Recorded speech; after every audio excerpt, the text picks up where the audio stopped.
This is the complete guide to Black Ops 4 Zombies. In this video is an Easter egg guide for every single Easter egg in Black Ops 4 Zombies.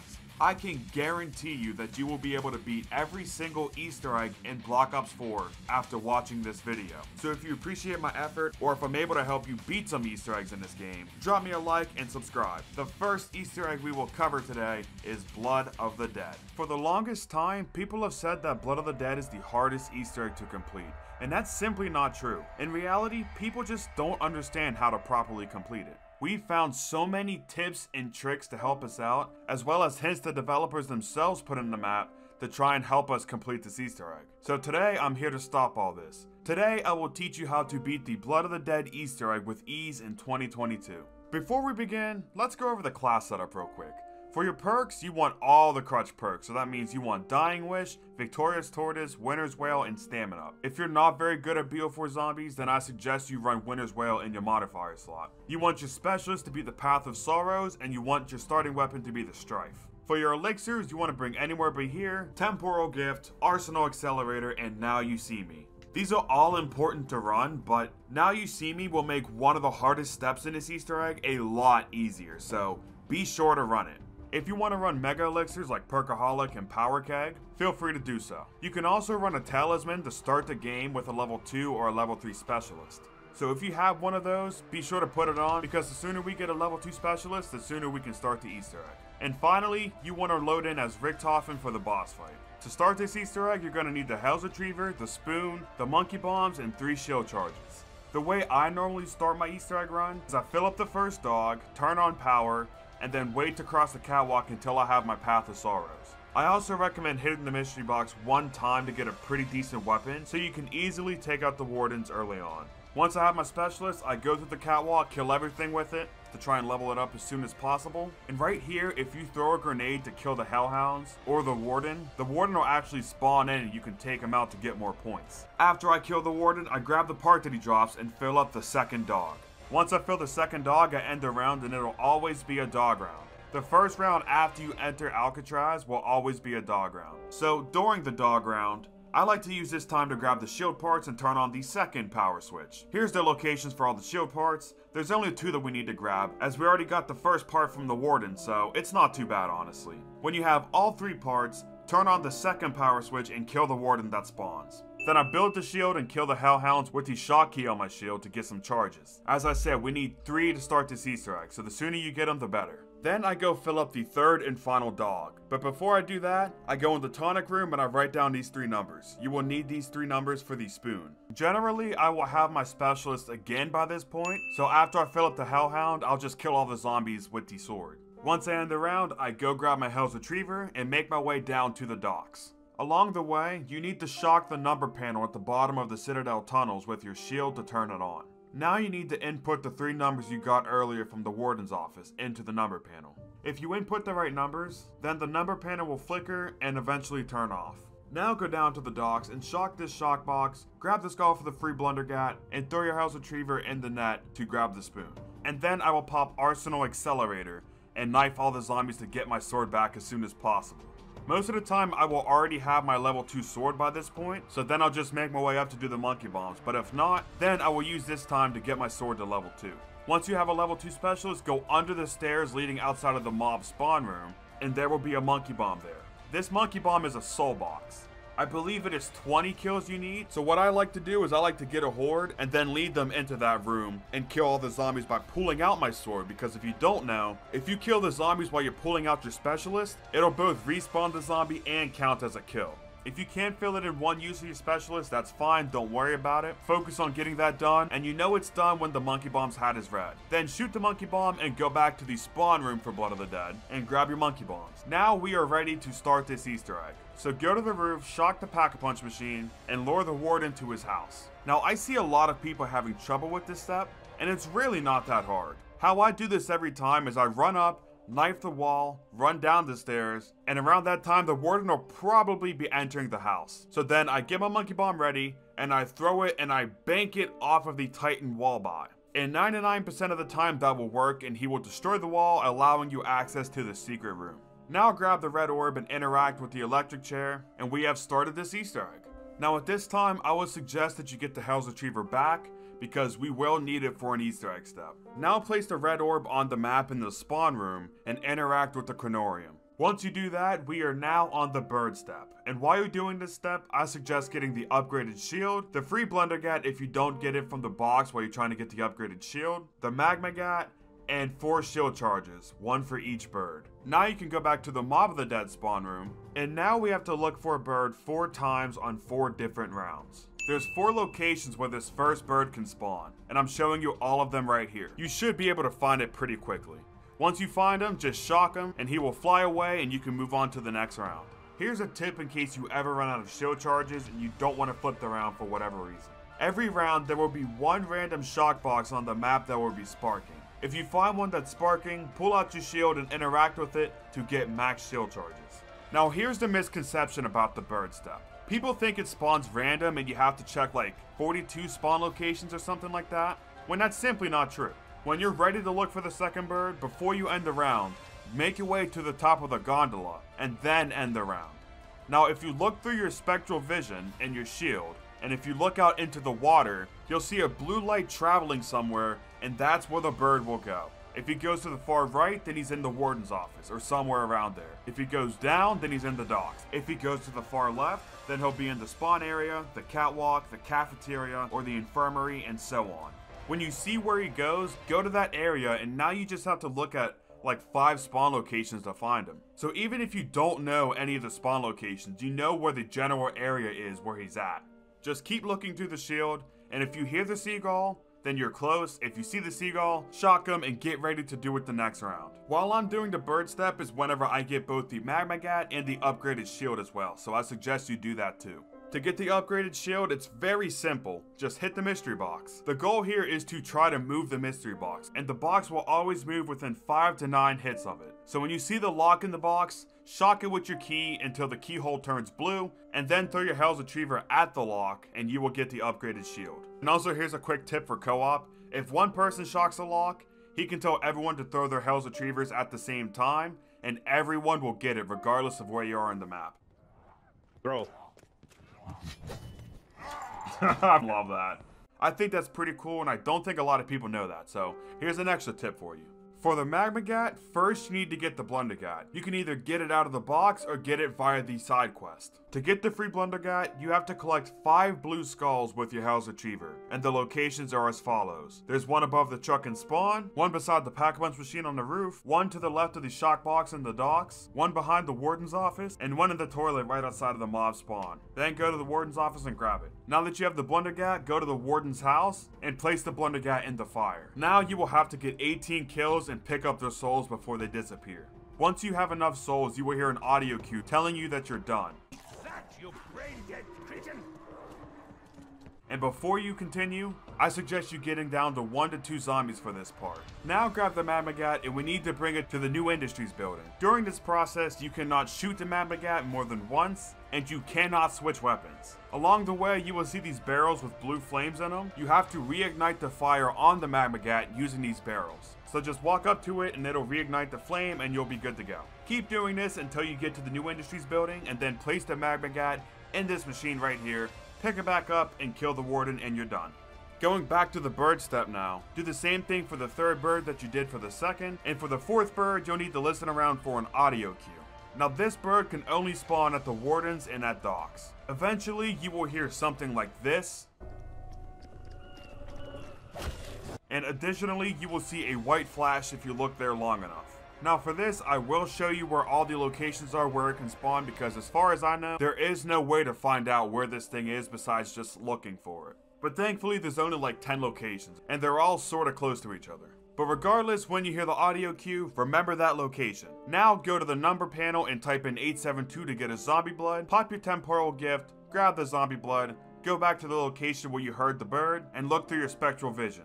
When you see the bird, throw your Hell's Retriever at it, pick up the Chronorium it dropped, and bring it back to the electric chair in the warden's office. When the pages in the book are flipping, interact with it to stop it, and then look through your spectral vision to see the code. Now write down that code or remember it, do whatever you need to do, but you need to put it into the number panel. Once you do that, you have to find one of 5 orbs and shock it to start the next step. The 5 orb locations are as follows. There's one by the docks by the sniper tower. The second is by the fan trap outside the warden's office. The third is by a shock box in the shower room. The fourth is in the New Industries building, and the fifth is in the first power room outside of spawn. Find out where the orb is, skip to that chapter in the video. For this video though, we're going to start off with the hardest one that people don't know how to do at all, and that is of course the dock step. The infamous Morse code step that everyone hates and no one knows how to do. So if the orb is at docks, first off, shock the orb to start the challenge. Now before you start this, I suggest getting down to 1 to 2 zombies. Now go to the corner in the warden's office and you will see this machine. You have to type a certain number in Morse code in this machine. If at any point you hear this,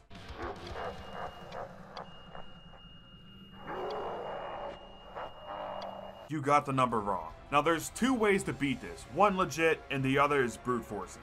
First off, we'll start with how you legitimately complete it. There's 3 buoys around the map that if you look through your spectral vision, they will give you a number in Morse code. There's one by the top of the gondola, there's one by the swordfish walleye, and there's one outside of spawn. When you get all 3 numbers, add them up and type the sum into the machine in Morse code. A dot is a quick press and a dash is a press for around 2 to 3 seconds. You could either do it like that, or you can do what I like to do and just brute force it. So to brute force it, first I type the number 1 in Morse code, which is dot dash dash dash dash. If you hear the warden's laugh, then the number is less than 10. So type in 9, 8, 7, and just keep going down until you find it. If you put the number 1 in and it doesn't give you the warden's laugh, then you want to type in the number 5, which is dot dot dot dot dot. Now keep note at what point you hear the warden's laugh. If you hear it at the 2nd dot, then your second number is 1. If you hear it at the 4th dot, then your second number is 3, etc. From my experience, and I've done this Easter egg probably around 50 times I'd say, the number is always between 7 and 14. If for some reason you get a number that's outside of that range, let me know down below in the comments and I will leave an update in the pinned comments. Eventually you will hear your character say that you did it correctly, which means you're on to the next step. See, Morse code, not that hard, right? But anyways, once you complete it, go up to the infirmary and kill a zombie in this room. When you do, look through the shield and you'll see a ghost. Now you gotta shock the ghost and get kills by him until he starts moving. Now you have to escort him to the docks where you first shocked the red orb. When you get him down there, he'll go through the portal and drop a red orb. Pick up the red orb and go to the warden's house again to get the next code to start another challenge. Next up is the power room. First, obviously shock the red orb and look at the ghost moving by the power switches until you hear a quote. I say do this because there is a very small chance that your game will glitch out and you'll have to redo this step. So to avoid that, just waste a couple seconds and look at the ghost in spectral vision until you hear a quote from your character. Now make your way down to the other power room and interact with this generator. Now for all of these, I suggest getting down to 1 to 2 zombies before you get into the thick of it, so get down to the end of the round and then start this challenge. Interacting with the generator will start the Samantha Says step. There's 5 waves of this. The first wave is just 1 generator, the second wave is 2 generators, and it just keeps going up till the 5th and final wave is a 5 code sequence that you have to repeat. Once you complete the 5th wave, there will be 3 generators with their lights on and there will be a 4th one flashing. Ignore the flashing one, that one's just a decoy. Make sure you keep note of where all the consistent lights are and look at this cheat sheet right here. With this, you will never have to take another picture of the symbol or write it down or do anything like that ever again. Now, real quick, I'm going to explain my cheat sheet because I know that it looks a little confusing when you first look at it. But once you get the hang of it and remember which symbol is which, this cheat sheet helps a lot in the long run. But anyways, once you know which 3 generators are on in your game, remember the numbers on the cheat sheet that go with it. So in my game, for example, it was 2, 3, and 6. Once you know your numbers, grab your punch card and make your way to the spawn room. Insert the punch card into this machine and 6 monitors will turn on, 3 of which will have your symbols. When you find one of your symbols, interact with it and you'll see another symbol. And that leads you on to the last part of this cheat sheet. So when I found all 3 symbols, my letters were A, E, and F. I feel like this is easier than just remembering robot control, diamonds, and circle with a line through it. AEF, that's a lot simpler, right? Now finally, when you have your letters, make your way back to the spawn power room and look through your spectral vision to see the ghost. Now the ghost will be reaching for the levers. If you look closely, your 3 symbols will be on a piece of paper in front of 3 separate generators. When you see the ghost reaching for a lever with your symbol next to it, shock him. Shocking him will make him pull the lever down, and he will continue if that was correct, but if that was incorrect, then he will disappear as well as the red orb, and you'll have to do this whole step over again. But if you did it correctly, he'll pull the lever down and keep going. Do this for the last 2 symbols, and if you did it right on the 3rd time, he will disappear, dropping a red orb. Pick it up, and make your way back to the warden's house for another code. Now for honestly what I think is the hardest step in this whole Easter egg when you actually know what you're doing, the new industry step. For this step, you will need to have the upgraded shield. So to start the challenge, go shock the orb in the new industries building, and make your way to the Mob of the Dead spawn room. Once you're here, kill a zombie and shock the ghost in spectral vision. Now this step is pretty straightforward if I'm gonna be honest. When you first shock him, he will go around the cafeteria and grab a spoon, and then he will make his way to the new industries building to kill another ghost. You need to stop him by sucking him with your key. So shock the ghost in spectral vision and he will be in normal vision, and then you just have to suck him with your key. Eventually, after like 10 to 15 seconds, he will disappear and you have to shock him again and repeat this process. Quick tip, pay attention to where the zombies are. Trust me when I say you don't want to kill them with a shield blast and end up having to finish this step on the next round. It will not end well for you, so make sure you lead the zombies away from the ghost before you shield blast them. On solo, you'll need to do this 4 times. You'll know you're done when the ghost is super red and his arms are like extended out and he's walking in a really weird way. It's hard to explain. You see the footage and you'll see it in your game when you've sucked them enough, but when you have sucked them enough, now make your way to the new industries building and camp right beside the Mog 12 wall by. When you see him coming, wait for him to pass the Mog wall by, and then turn on the trap in the new industries building to kill him. Once the trap's off, pick up the orb and you completed this challenge. Now we're down to the final 2 challenges, which are the easiest to do. First, we're going to talk about the one outside the warden's office. Shock the orb and then make your way to the cafeteria. When you're in the cafeteria, kill a zombie and shock the ghost to start the challenge.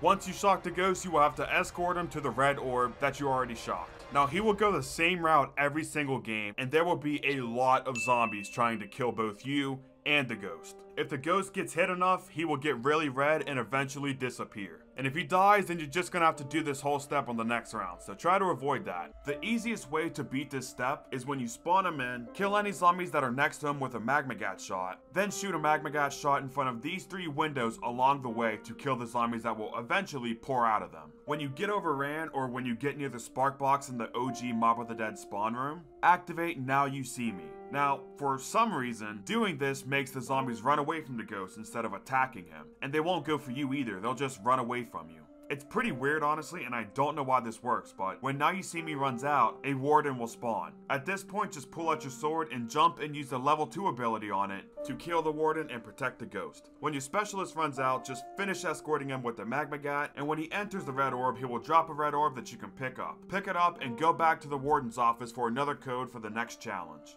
And finally, we have the showers challenge. To do this, you have to shock the orb, obviously, and a ghost will come out holding a banjo. Grab the banjo and go to a blue circle around the area. At this point, the banjo is a soul box. You just have to fill up the banjo, and you will know that you're done whenever you hear a banjo riff and you see a red outline on the screen. If you start taking damage for no reason, like it's ticking off 10 damage at a time, then that means you have failed the step. But that's alright, it's not like the other ones where you have to wait till the next round. All you have to do is give him back the banjo and then pick it right back up to reset the timer. Once the challenge is done, return the banjo to the ghost and he will eventually disappear, dropping a red orb. Pick it up and you are done with this challenge. Once you have done all 5 challenges, go to the spawn room and interact with the map again to put all 6 orbs in place. Once you've done that, go back to the electric chair in the warden's office and interact with it. If you've done all 5 challenges, then you'll get a white flash and you'll see the summoning key in his chest. Now at this point, you are basically done with this Easter egg because the boss fight is so free it's not even funny. Just stand next to the summoning key until you get the cutscene. On the other end of the cutscene, the seagull will free you from the prison cell and you can grab your loot from the bag and kill the warden. Then shoot the second warden until he stops and then run to spawn. Along the way though, shock the dogs for free shocks. You only need 2 more to complete this Easter egg. When you get to spawn and all the ghosts pick up the warden, he will drop another red orb. Pick up the red orb and place the 7th and final red orb in the map and the map will disappear, opening up the path for the boss fight. Now at this point, grab all your perks if you went down at all, pack-a-punch all your weapons, get a max shield if you need to, and when you're ready for the boss fight, make your way up the stairs and interact with the garage door, and you will be put in the boss fight. Now this boss fight's pretty simple. There's only 3 phases and basically they take no skill.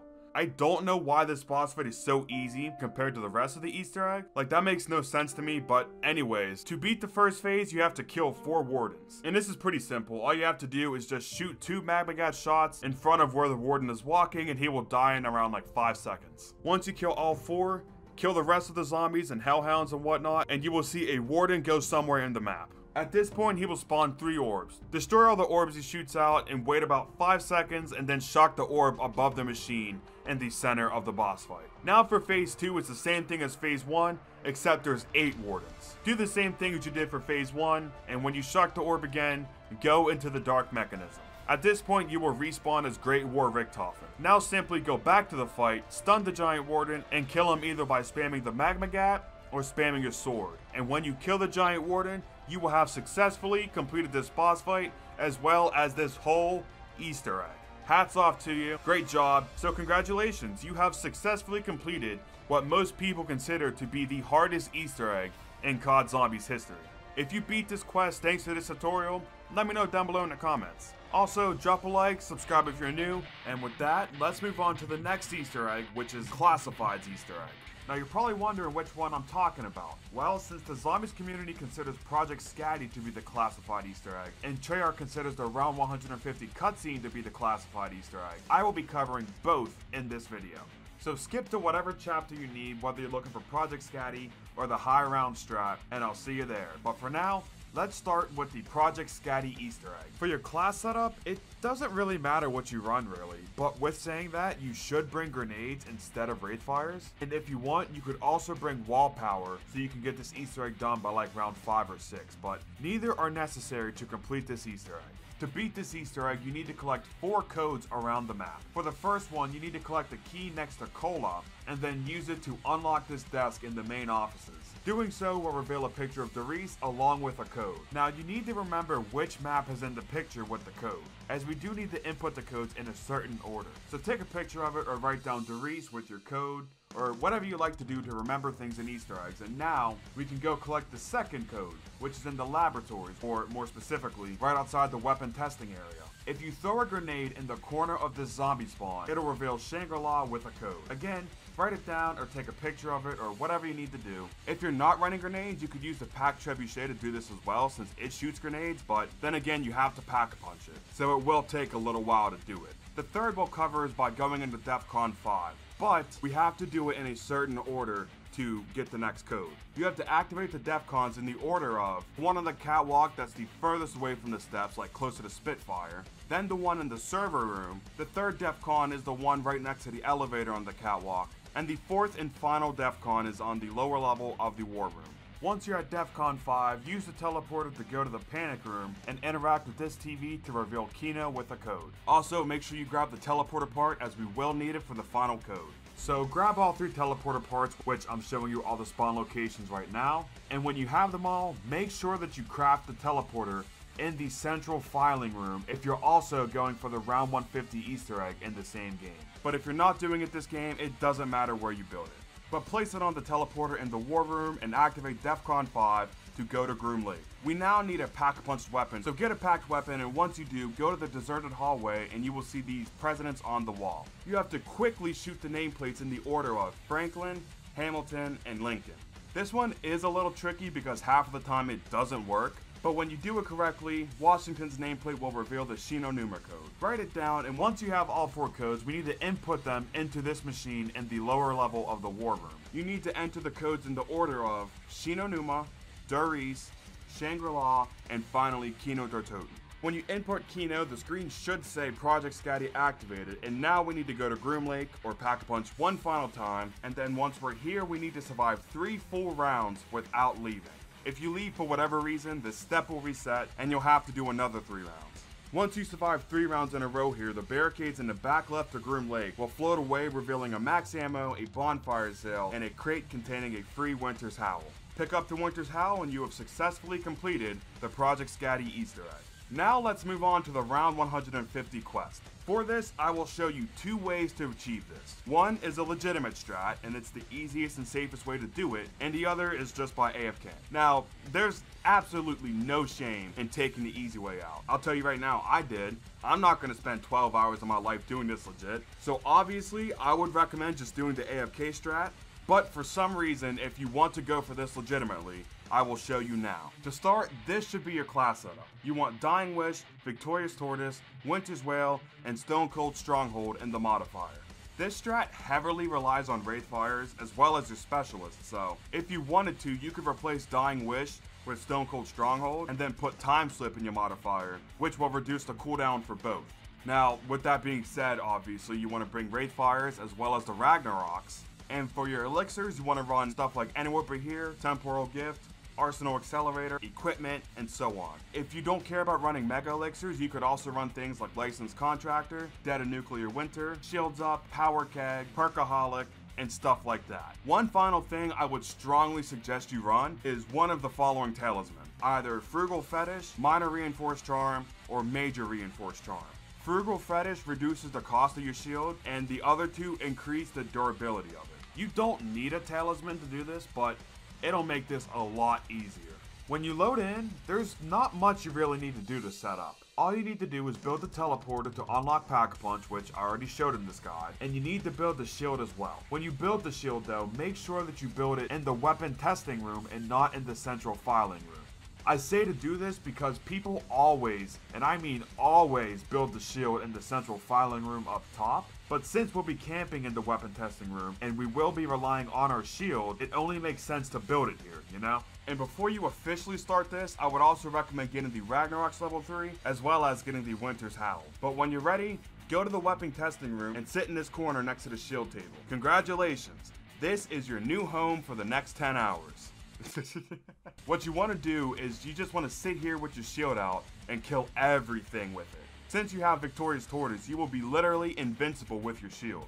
But when your shield's about to break, or even if you need ammo in it, be sure to buy another one off the table. It's always better to repair your shield than to let it break and buy a new one, because it is a lot more expensive to buy a new shield than it is to repair your current one. But with saying that, obviously, if your shield breaks, Victorious Tortoise will knock down all the zombies in front of you, giving you more than enough time to do a 45-degree turn and buying another shield and pulling it back out. This strat does heavily rely on how many points you have, so you can keep repairing your shield, so make sure that you're doing good on points pretty much at all times.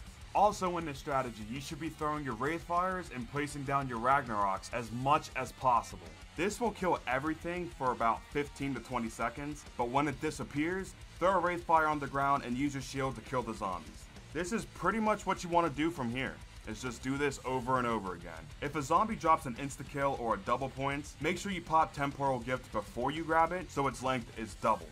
And if you ever need them, obviously, always remember that you have stuff like Equipment, Arsenal Accelerator. If you get in a pinch and you're running Anywhere But Here, you can pop that to get out of your tight situation and then run back to the labs. But this is pretty much the extent of the high round strategy. Just 10 to 12 hours of sitting in this corner with your shield out and using your specialist and your equipment as often as possible. Have fun with this strategy. If you give up and you get bored and you want to join the dark side, so to speak, I will now show you how to do the round 150 Easter egg simply by leaving your console on overnight. First things first, go in your console settings or your computer settings, whatever you're playing on, and make sure that it's not going to turn off from being idle. Because even though the game will be running, there will not be any active controller input, so the game will think that you're AFK. I mean, you are, but the game don't need to know that. Now everything on the screen right now is what you want to run.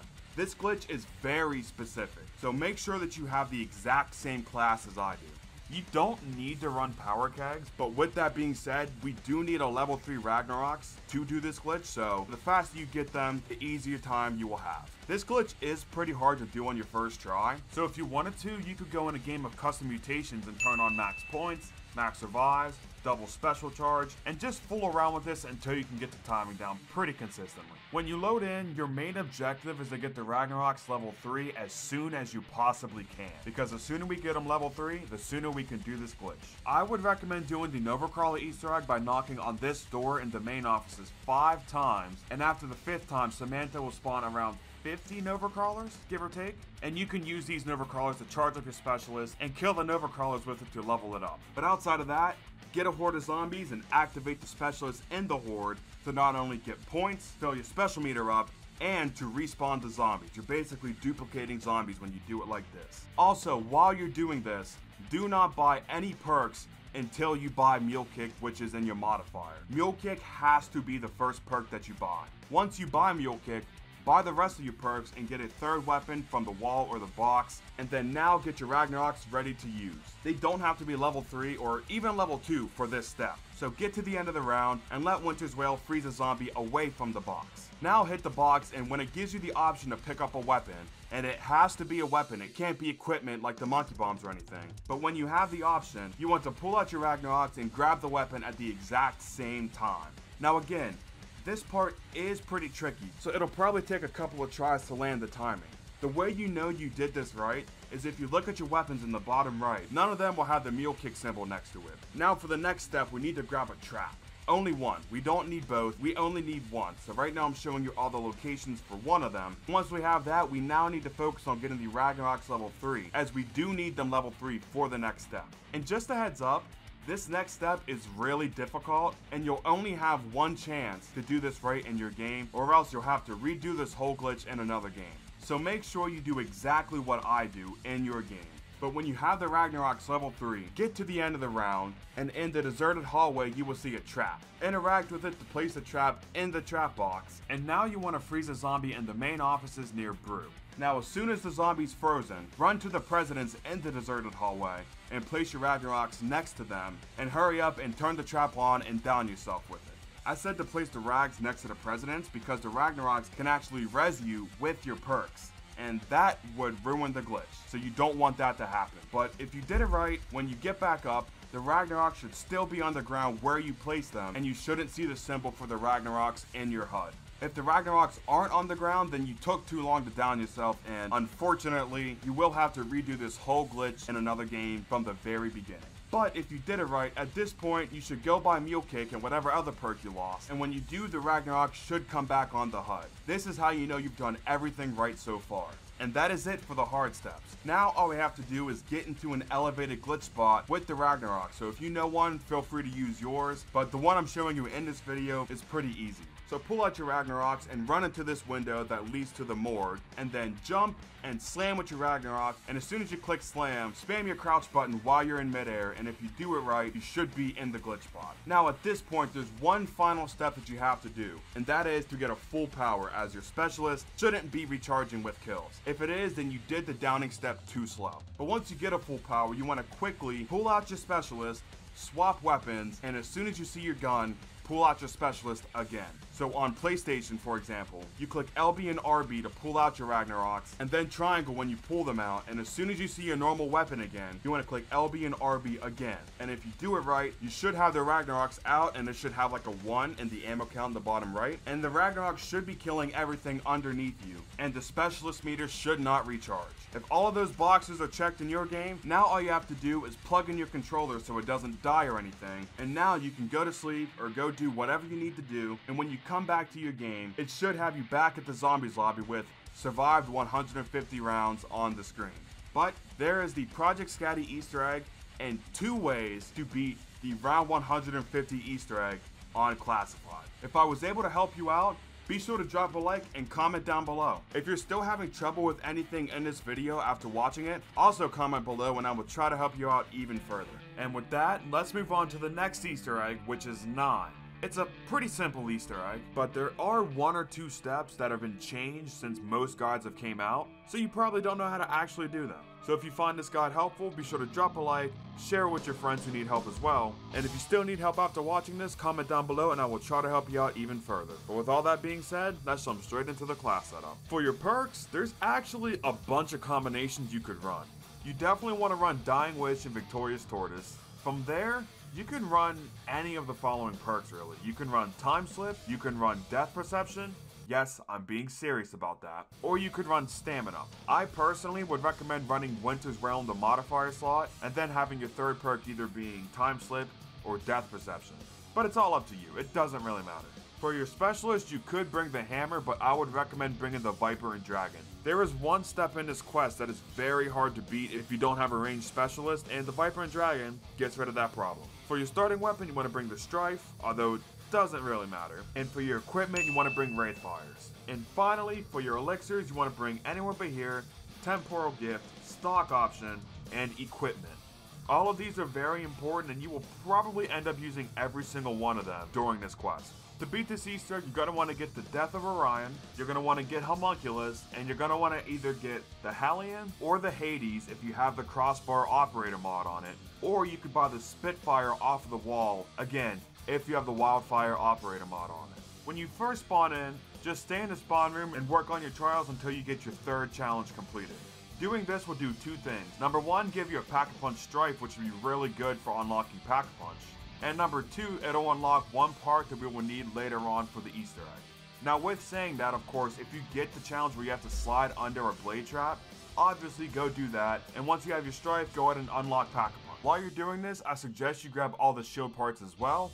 There are, of course, 3 spawn locations for 3 parts each, making a total of 9 spawn locations. The typical amount of spawn locations for something in a Treyarch map, but I guess it kind of fits the map at least. But 1 part spawns in every tower except for the Danu towers, so look around for those. Obviously, here's all the locations, and when you have all the shield parts, go down in the pit and craft the shield. Once you do that, go in the temple and unlock Pack-a-Punch. And at this point, we need to get to round 10 before we can actually continue with this Easter egg. But in the meantime, we can get some things done in the map. One of which is getting the Wonder Weapon. There's 2 ways to do this. The first is obviously just by getting it out of the mystery box, which you could use the fire sales you get from the crowd for having good affinity as a way to get everything you need out the box, or you could just do the side quest. To get the free Wonder Weapon, go out Pack-a-Punch via the Danu and Raw side, and then look in this window and you will see a bulb with fire in it. If you shoot this ball, it should fall over, and now there is a part somewhere in the map that you have to collect. The easiest way to tell is by unlocking the drawbridge connecting Danu and Ra, and if you look at the ground in front of the bridge, you will see a flaming arrow pointing to one of the 4 towers. Wherever that arrow is pointing is where the part is. Here's all the locations for where the head can spawn, but there's only 1 spawn location per tower, thankfully, so this isn't too hard to find, but once you do, pick it up, and now we need to build the acid trap. To do this, again, it's not really that difficult. There's 2 parts to the left and to the right of the Pack-a-Punch machine that always spawn in the same spot, and the third part you can get from accepting your third reward that you get from doing your trials. It'll spawn in the center of the podium. Once you have all 3 parts, make your way to the entrance of either Danu or Ra's tower and craft the acid trap on this skull. Then look at the metal grate right in front of the entrance, place down the head, and activate the acid trap. Now obviously don't stand in it, otherwise you will die, but when the acid trap is done, it'll reveal a key. Pick it up, and now you need to keep good affinity for at least the whole round. The easiest way to raise your affinity is by doing stuff like completing trials, killing gladiators, and getting trap kills. Just make sure you don't step in the fire or go down though, as that will lower your affinity. Your thumb doesn't have to be all the way up, just as long as it's green and it says item available, it will work. Once you have good affinity with your item being available, end the round and you should hear this quote. And when you do, you will see the crowd throwing in the map a golden cup. Find it on the ground, pick it up, and make your way to the bottom of the Danu tower, and then knife this tree to place the key and interact with the ground underneath the key to place the cup. Now all you have to do is end the current round that you're on and go back to the cup and it'll be full. You can now pick it up and go to the mystery box. If you go to the side of the mystery box, it'll give you the option to poison it. Do this to turn it green and then hit the box to get the free Death of Orion. Now that you have the Wonder Weapon, to start the first step of this Easter egg, we need to grab 3 parts, and the first one we'll cover is the skull. Get to the end of the round and go to the Pack-a-Punch room. Somewhere in this room of skulls, there will be one skull in particular that looks different from the rest of them. Now I know this sounds like a massive headache to do, but actually it's not too bad. There are 12 spawn locations in total, and the skull is smaller than the rest of them, it is brighter than the rest of them, and additionally it has a small symbol on it. So as I said, there are 12 spawn locations in total. I'm showing you all 12 right now. Additionally, I will throw a map up on the screen after I show you all the spawn locations, so if you just want to save this in your photos for later or something, feel free to do so. But it's pretty much 6 spawn locations on one side, and then those 6 spots mirrored on the other side of the Pack-a-Punch room. So this honestly shouldn't be too hard to find, keeping only 1 zombie left. Once you do find it, however, you want to get as close to the skull as you can and pull out your specialist. For some reason, doing so will cause the skull to come out of the wall and you can pick it up. Once you have the skull, make your way to the flooded crypt area, which is right outside of Pack-a-Punch, on the opposite side of where the shield table is. And in this tiny room right here, you have to find a red skull grinder. There's 3 locations, all in this tiny room, so it's not hard to find. Once you find it, place the skull in the skull grinder, and shoot charged wonder weapon shots at the grinder to grind the skull. After you shoot 3 charge shots, the skull should not be visible anymore, and you can interact with the grinder, and you should be able to hear you picking the skull up as well as a character quote. Once you do that, we have one of the 3 parts that we need. The second part is obtained by getting bad crowd affinity. Now there's 2 ways to do this. You can either do this by throwing grenades in the crowd, or just by running in fire in the map. If you're running wraith fires, then your only choice is going to be running through the fire. Keep running through fire, and once you have a red thumb with an item available, the crowd should throw a pile of poop into the map.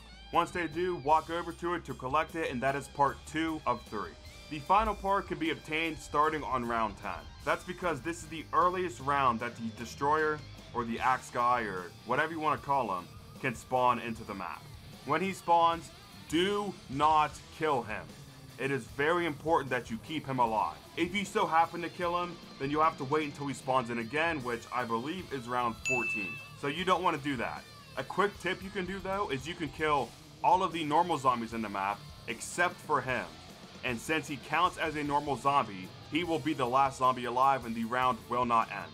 So once you do so, bring him to the spawn room and you will see these 2 wooden pyres next to the podium. You need to get the destroyer to throw his axe through one of the pyres to break off a piece of wood. Get some distance between him and one of the pyres and stand next to the pyre, and when he goes to throw his axe, move behind the pyre, and that should break the wood off of it. So look at the ground for a broken piece of wood, and if you can collect it, make your way down to the bottom of the Odin Tower and place the wood in this cauldron. Once you do, you can now end the round.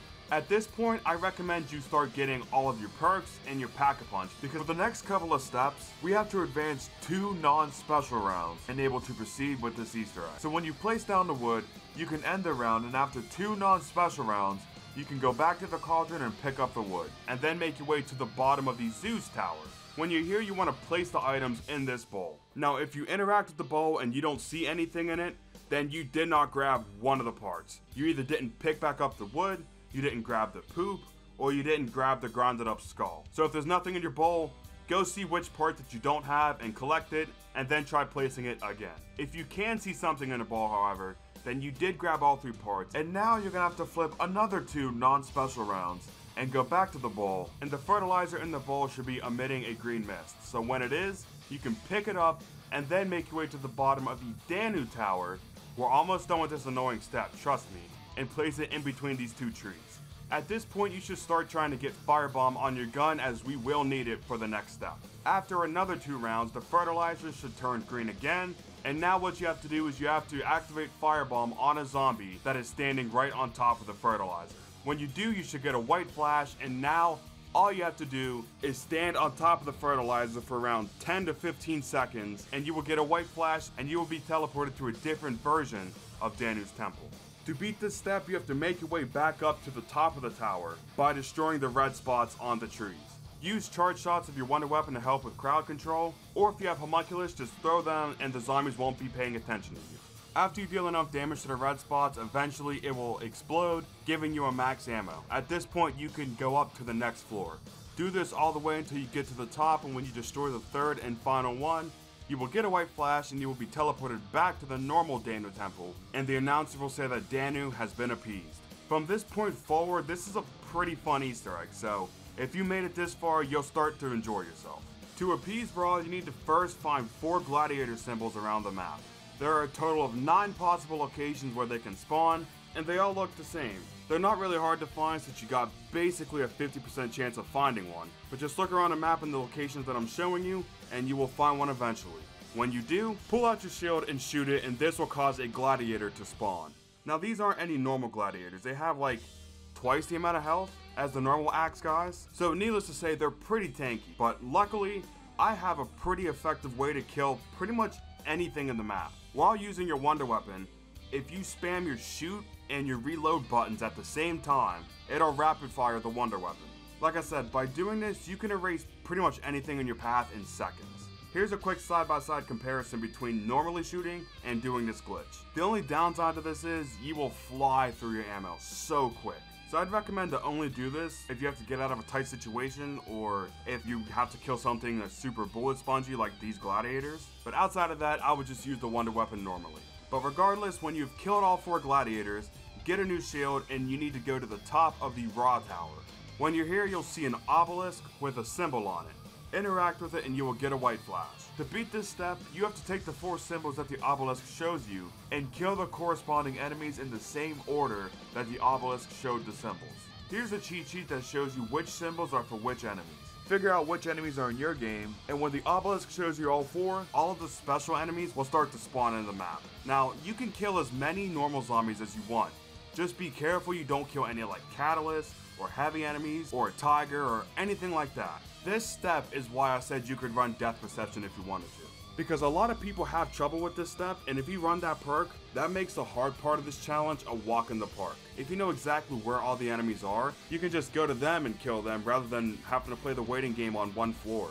And here's a quick tip, if you get a fire zombie that you have to kill, and he explodes, even if it was his turn to die, if he explodes and you don't kill him, it will automatically fail the challenge. And if you fail for whatever reason, you have to end the round and then come back on the next round to retry this with a whole new order of enemies.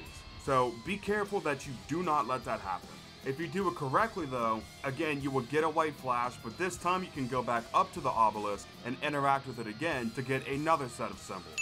Now for the second part of this step, there is a special symbol that can spawn, and that will spawn in a Blightfather. But he can only spawn during the second part of this step. But outside of that, it's the same thing as before. Translate the symbols to the enemies, and then kill them in the order that the obelisk told you to. Once you do it correctly for a second time, the announcer will say that Ra has been appeased, and Ra will shoot the podium and the spawn room. Before we start the next step, let's get down to the end of the round. Let's get down to 1 or 2 zombies.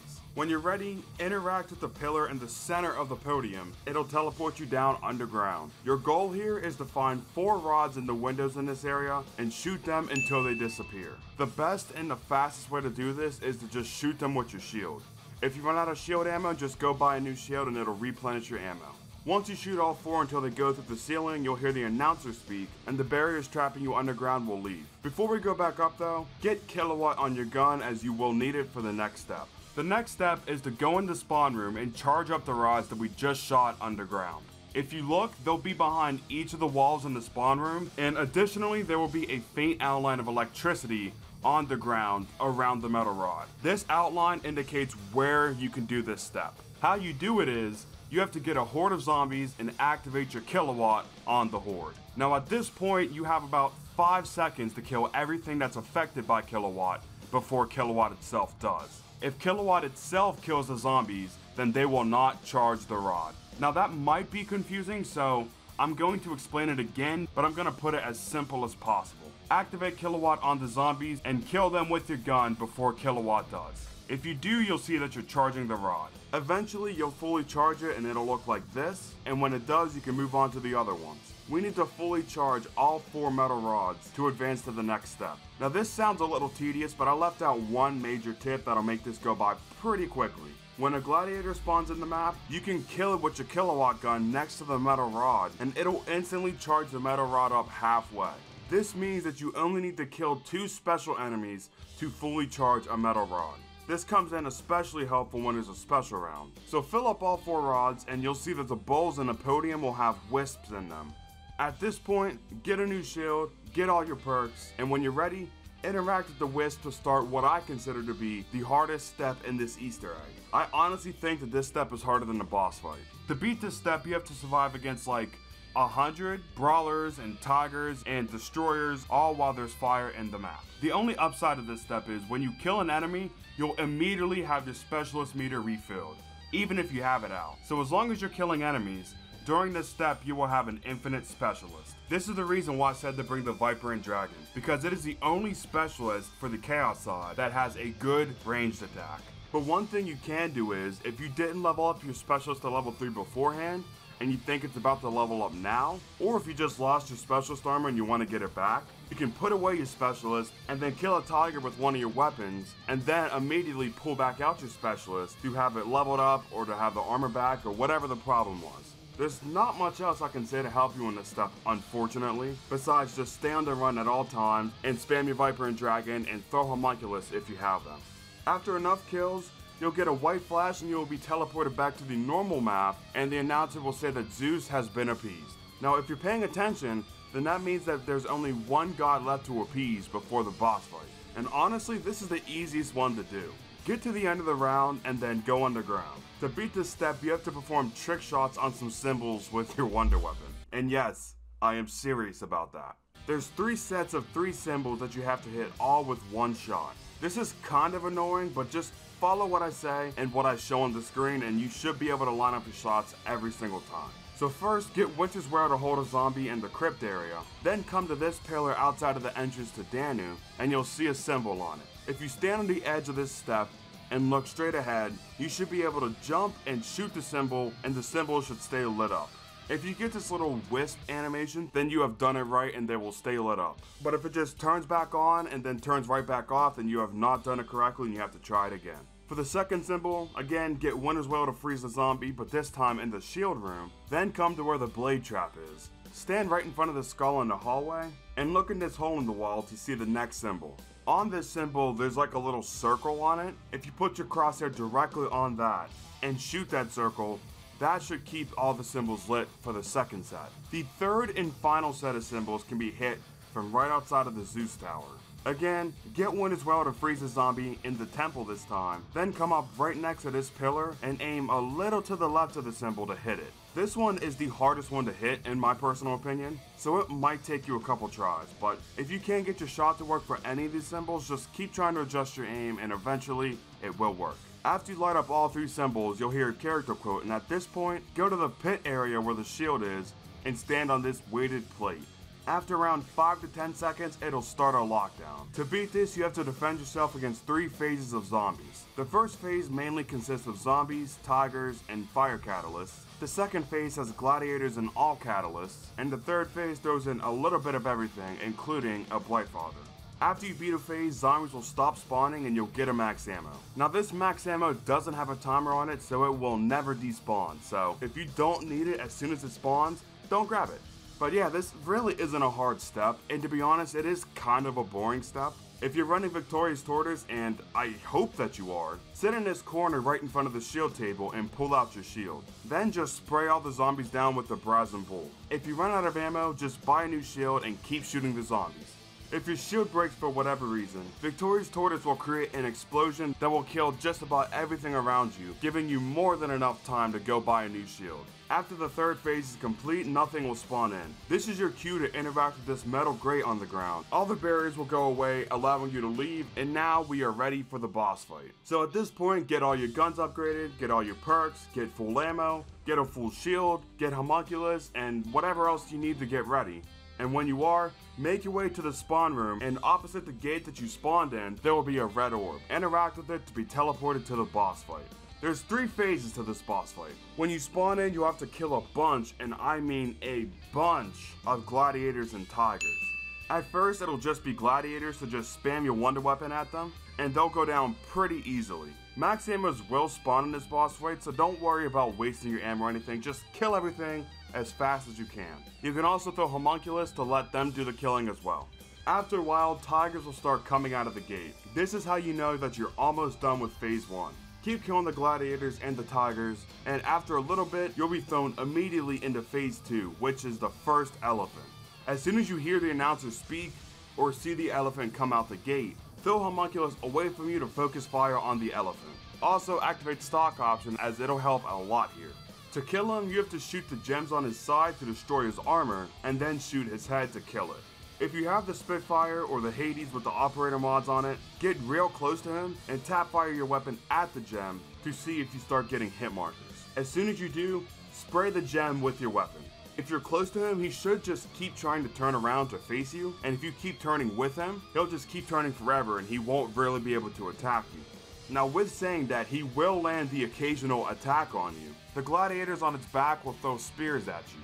These spears do a lot of damage, but they don't throw them that often, so you should deal enough damage to where the armor will break before he kills you. If you don't feel comfortable getting up close to the elephant, you can play the range game, but not only will it take longer to kill him that way, but it'll additionally allow the elephant to do an extra attack to you. This attack being he can charge at you and fling you way up into the air, and most of the time when you land, you will die. So I'd personally recommend getting up close to him, but it's ultimately up to you. When you break the gems, he should shake off his armor and let out some type of scream, and at this point you need to get a little bit of distance from him and throw a second homunculus. After you do, focus fire on the glowing red spot on its head. Now it's worth noting at this point that he can do an insta-kill attack that looks like this, so when you see him charging up, just stay on the run and it shouldn't be able to hit you. You can additionally pull your shield out for extra protection, but as long as you're running, you should be fine. But focus the red spot on his head, and after enough damage, he'll fall over and die, and that is phase 2 complete. If there's a max ammo anywhere on the field, now's the time to grab it. If not, just pop equipment to get back your homunculus. Now stand in front of the other gate. When you first see the second elephant come out the gate, throw the homunculus away from you and do the same thing as before. So get close to him, shoot his gems until the armor breaks, and then get away from him, throw a second homunculus and shoot his red spot on his head, and after enough damage the elephant will fall over and die, and once you kill the second elephant you'll get the cutscene around 10 seconds later, and with that you have successfully completed the 9 Easter eggs. So I hope you guys did enjoy this video. If you found this helpful, drop a like and subscribe if you're new. If you watched this guide and you're still having trouble after watching it, comment down below and I will try to help you out even further. And with that, let's move on to the hardest chaos map, Voyage of Despair. I have some really helpful tips in this video that'll help you beat the hardest steps and the most annoying steps in this Easter egg. So if you can beat this quest thanks to this guide, let me know by dropping a like and commenting down below. And with all that being said, let's jump straight into the class setup. For your class setup, you want to bring the Strife, the Wraithfire, and for your specialist, you either want to bring the Chakrams or the Viper and Dragon. I say the Viper and Dragon because the level 3 part of it kinda acts like a monkey bomb, so that could be helpful in certain moments, but most of the time I prefer the Chakrams just because the level 3 effect makes you pretty much invincible. For your perks, you want to bring Dying Wish, Victorious Tortoise, PhD Slider, and finally in your modifier slot you want to bring Winter's Wail. For your elixirs, you want to bring Anywhere But Here, Temporal Gift, Equipment, that one's important, make sure you have equipment, and Arsenal Accelerator.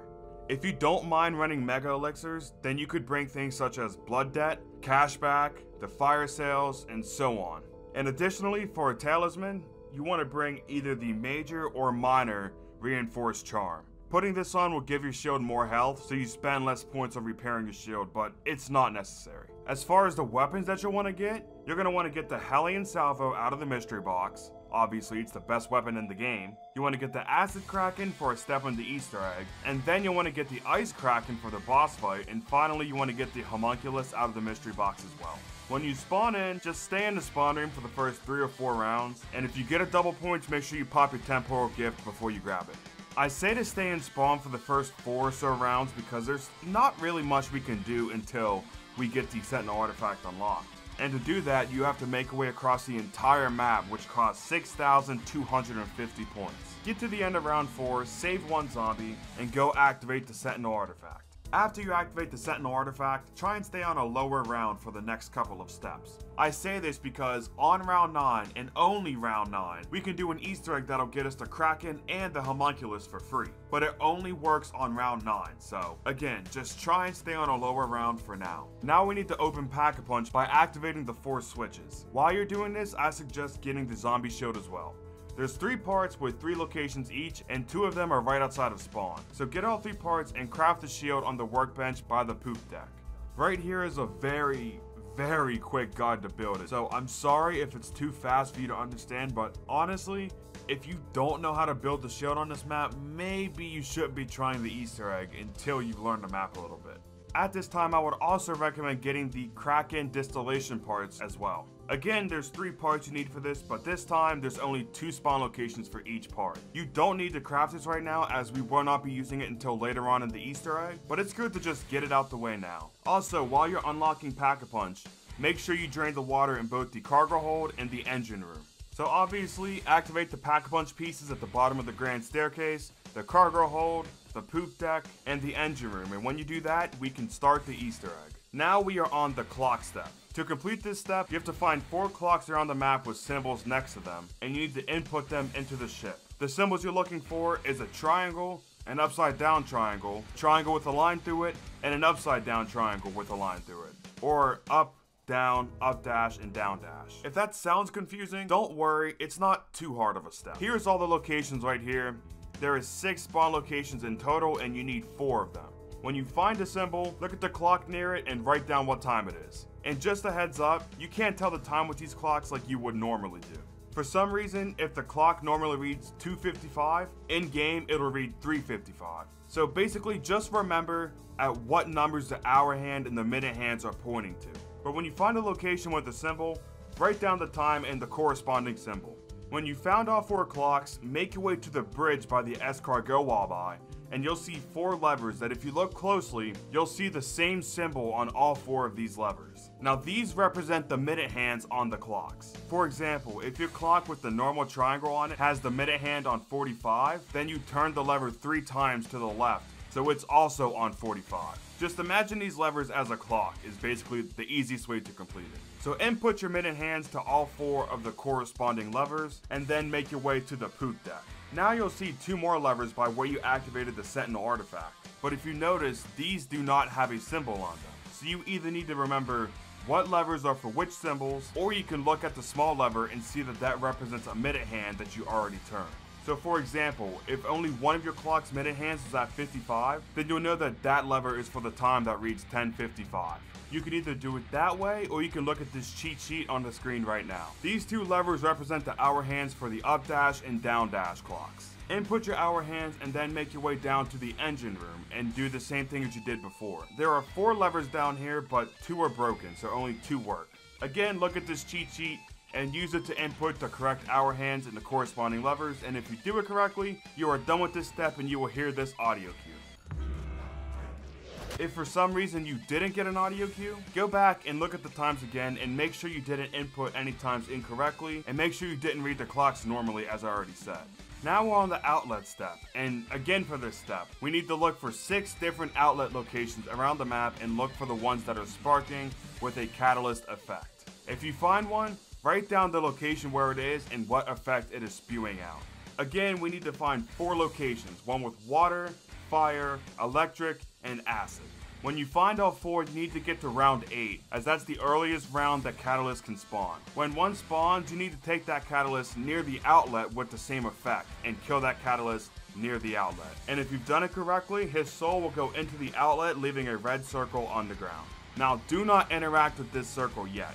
I say that for 2 reasons. Number 1, there's a certain order we have to do these in, and number 2, it'll throw you into a pretty challenging lockdown. So before we hop in, we need to get set up a little bit. Now as I said, we need to get the Kraken, the Hellion, and the Homunculus for this Easter egg. So while you're doing this step, start hitting the mystery box for the ladder, and for the Kraken, I will now show you how to get it. To get the Kraken, there's actually 3 different ways to. The first is by hitting the box, and there's also 2 side quests for it. I highly recommend that you do the first one that I'll show you, as it also gives you the Homunculus for free. So to start, get to round 9 and come to the 3rd class burst area, and don't end the round because this only works on round 9. If you're on round 10, 11, 12, this will not work, so get Winter's Well to freeze a zombie and crouch in this corner. Now hold your interact button for 1 second before moving, and while holding your interact button and staying crouched this entire time, take the exact same path as I am in this video. This part is optional, you don't have to do this, but this saves so much time and frustration of trying to hit the mystery box and whatnot that I'd say at least give this a shot. If the zombie catches up to you, just let Winter's Well freeze him again before you continue on with the route. Also, again, make sure that you're taking the exact same path as I am, as even being off by a tiny bit will result in this not working. Once you're at the bloodstain on the ship, let go of your interact button, melee twice, uncrouch, and switch weapons, and if you did it right, you will now have the Kraken and the Homunculus for free. If this is too hard for you and you can't get it to work, you can instead do this side quest for it. To start, you have to kill the Stoker. On round 10, the Stoker will spawn in. He is this map's heavy enemy. If you kill the Stoker by shooting his weak points, he will drop his Stoker's key, and make sure you pick it up. Now there's no inventory slot for this on the HUD for some reason, but if you see it on the ground, pick it up, and now you have to find a treasure chest. There's 5 locations for the treasure chest around the map that you have to check. Here's all the locations where the treasure chest can spawn. There's 5 locations in total, and when you find the chest, unlock it, and now it is a soul box. So fill it up with around 10 or so zombies, and after enough zombie souls, it'll close and move. You need to find it and do this 2 more times.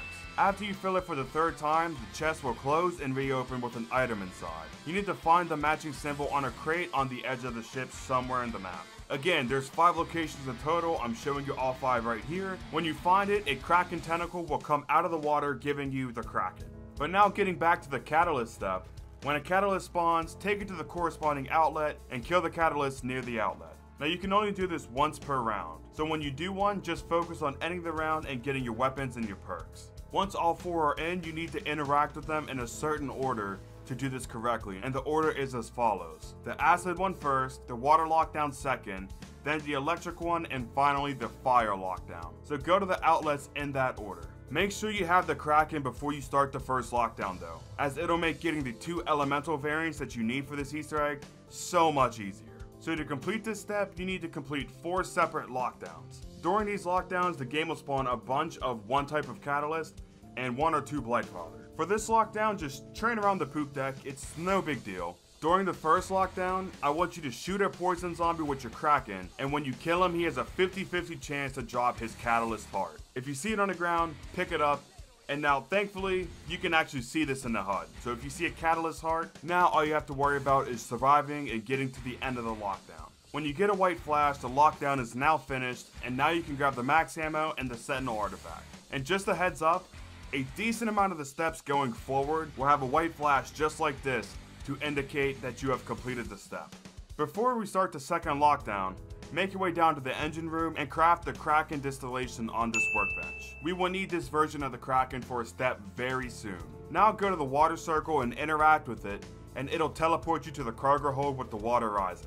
Now if you ask me, this is the hardest of the 4 lockdowns to complete. This lockdown will spawn a bunch of water catalysts and a Blightfather. I like to stay in the front of the cargo hold for this lockdown, but there's not really a super safe location for this one. Just kill everything as soon as you see it. That's the best advice I can give you for this lockdown. And obviously pop your specialist if you get in a tight situation. So again, at this point, kill a water catalyst with your Kraken, and if you see the catalyst drop an ice foot, make sure you go grab it.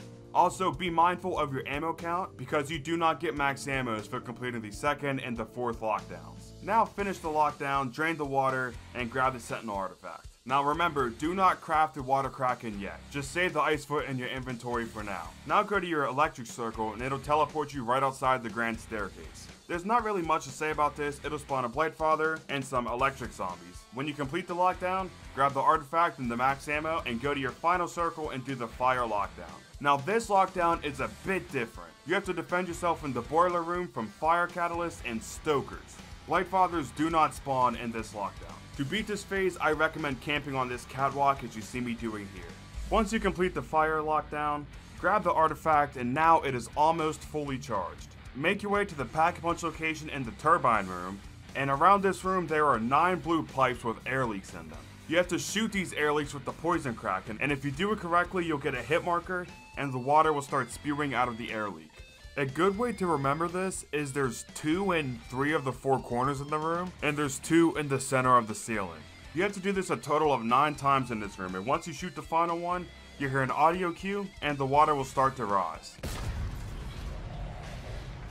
Once the water reaches the top, you can end the round, and most of the time, the Pack-a-Punch will teleport to the turbine room. If it doesn't, you'll just have to flip another round until it does. Once it's in the turbine room, however, interact with it to Pack-a-Punch the Sentinel artifact, and grab it, and now we are on the infamous planet step. At this point, I'd recommend draining the water again, and getting the Ice Kraken.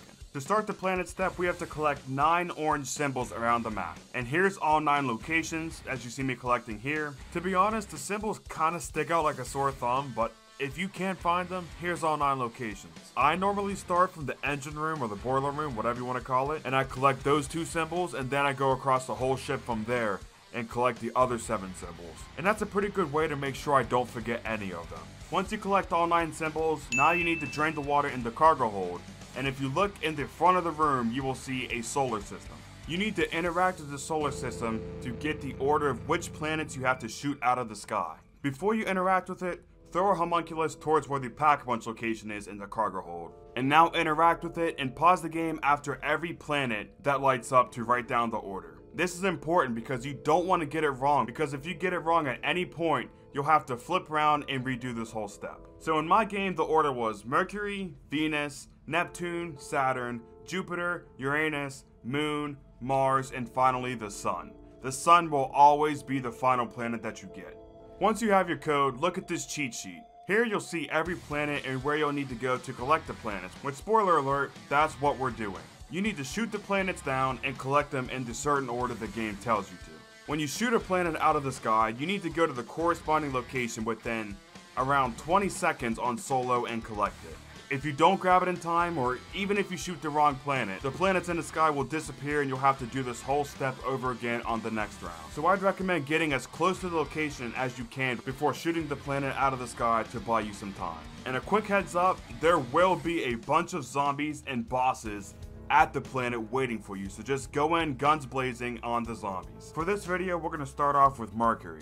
Now Mercury is the dim purple planet in the sky, or if you want to think about it like this, it is the closest purple planet to the sun. Shoot the planet out the sky, and when you do, you need to go collect it in the mail rooms. Venus is the closest red planet to the sun, so try not to mistake it for Mars, as that will fail this step. This is where I see people, myself included, fail this step the most. They confuse Venus and Mars. So just make sure you're shooting the red planet that's closest to the sun, but when you do, go to the Millionaire Suite and kill the zombie and collect the planet. The moon is next, and the moon is by far the easiest planet to collect. There's not a special moon in the sky or anything. You just gotta shoot the moon in the skybox. Once you shoot it, go collect it where you grab the symbol outside the dining hall. It'll be in this window. Mars is the bright red planet that's also the farthest red planet away from the sun. Again, try not to confuse Mars with Venus, as that will fail the step. When you shoot it, it'll drop in the boiler room, so again, shoot it near the shield wall by and get on the catwalk by the fast travel as soon as possible and collect the planet. Now, Jupiter is the biggest planet in the sky besides the sun, obviously. So again, this one is pretty hard to mess up. However, you need to collect the planet inside the engine room. So shoot Jupiter beside the shield table and make your way down to the engine room as soon as possible. Just make sure you kill all the zombies below it beforehand so you don't jump into a horde of zombies. Now Saturn is probably the easiest one to do because everyone knows what Saturn is. It's the gigantic planet with the rings around it. When you shoot it, it'll drop by where the escargot walleye is, by where you did the first part of the clock step. So go there and it'll be on a chair behind the escargot walleye. Uranus is the big purple planet that's the farthest from the sun. Shoot it and go collect it in the staterooms. And finally, we have Neptune. Now Neptune is the anomaly here. Neptune will be floating in the water around the ship. Most of the time it'll be around the aft decks or the poop deck area, but again, it can go all the way around the ship in the water. If you're worried about finding this, don't, because finding it is not the hard part. The hard part is actually trying to shoot it out of the water. I don't know why, but I always have so much trouble specifically shooting Neptune out of the water.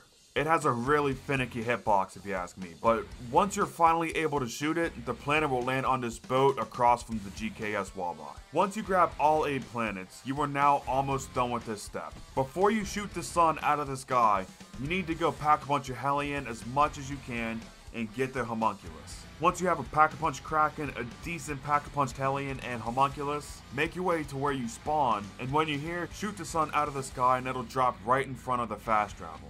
When you interact with it, you'll be on the iceberg step, which is a pretty fun step. It's a lot more fun than the planet step. To beat this step, you have to make your way to the other side of the boat, destroying all the icebergs along the way. Now there's a pretty cool shortcut that I'll be showing you later on to bypass the last 3 icebergs as well as a Blightfather, but I'll save the shortcut for when we get to that part of the step.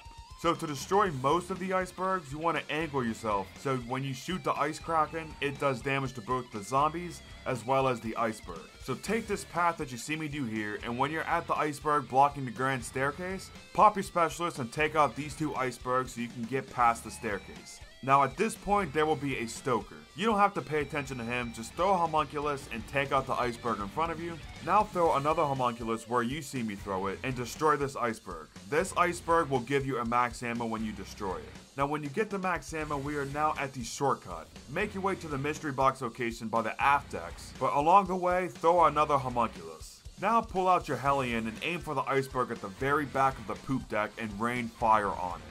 After 8 to 12 rockets, you'll get a white flash showing that you are done with this step.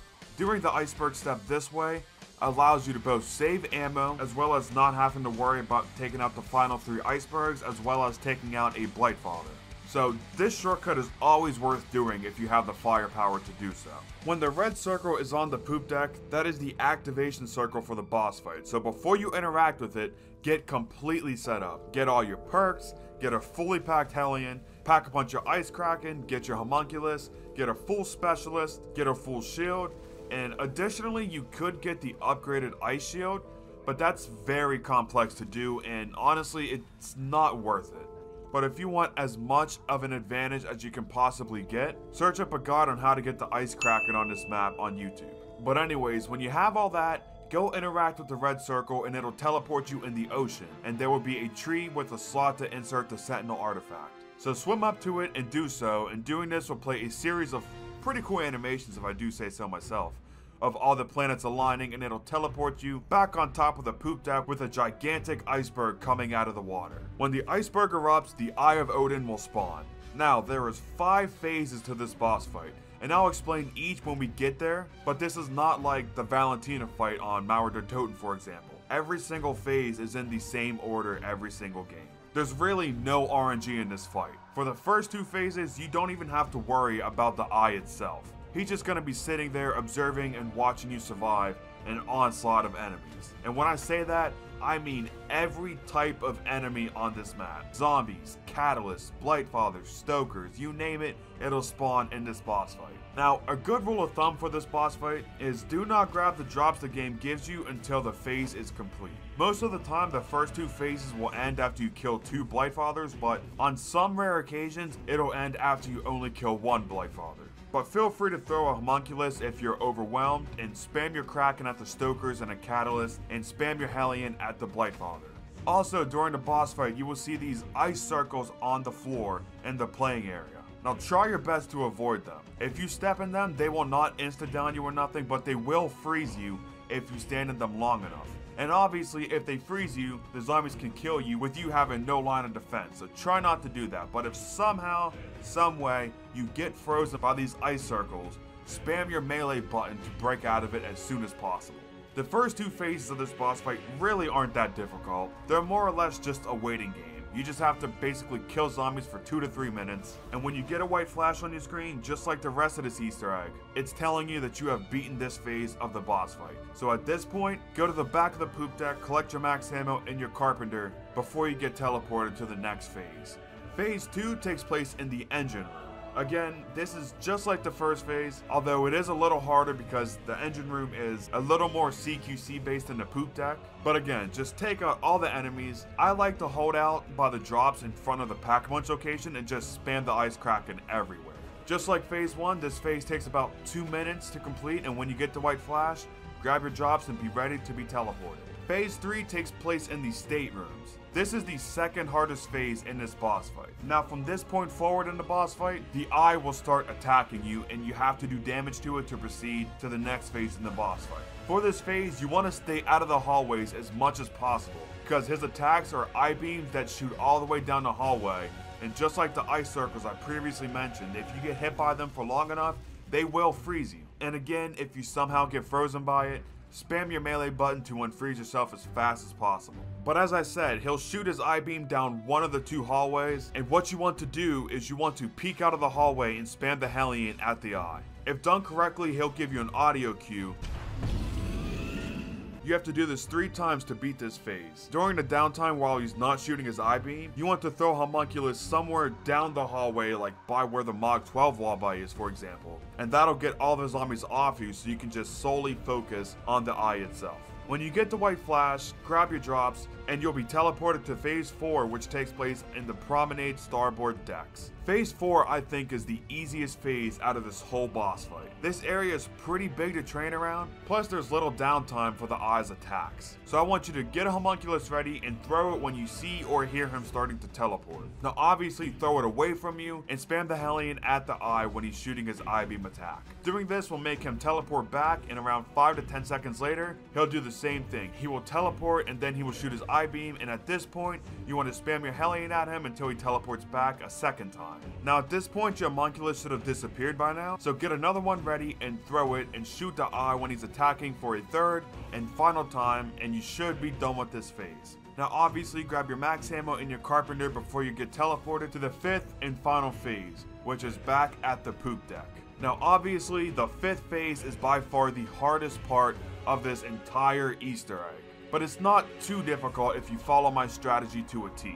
Before you proceed with this though, I want you to pause your game and listen to me so I can explain exactly how this works, because this phase can be pretty overwhelming at first. During this phase, there are 3 sections of the boss fight. You have to damage him 3 times and then stop him from insta-killing you, and that is one part of this boss fight. And then you have to do that an extra 2 times to complete this phase as well as this Easter egg. He will do a series of teleports and then shoot his eye beam. He will teleport either to the front of the ship, the left of the ship, or the right of the ship. You have to shoot him when he's doing his eye beam attack 3 times, and when you shoot him for the 3rd time, he will teleport back to the front of the ship and he will give you this audio cue. Now when you hear this, you have to rain fire on the eye, because this sound indicates he is charging up a wipeout attack. If you don't kill him in around 6 or 7 seconds, I believe it is, he will wipe you out.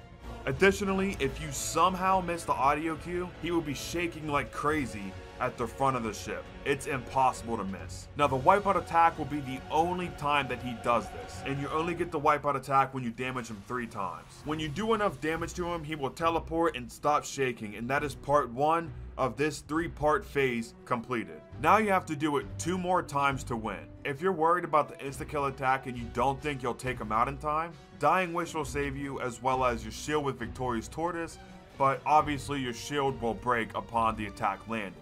So try to avoid using that one. And if you're running Mega Gobblegums, Blood Debt will save you if you have it activated. And additionally, if you have the level 3 Scepter of Ra and you have it placed down, that will revive you if you get wiped out. But this wipeout attack is nowhere near as much of a threat as it was when this Easter egg first came out, so you probably don't even have to worry about the wipeout attack landing.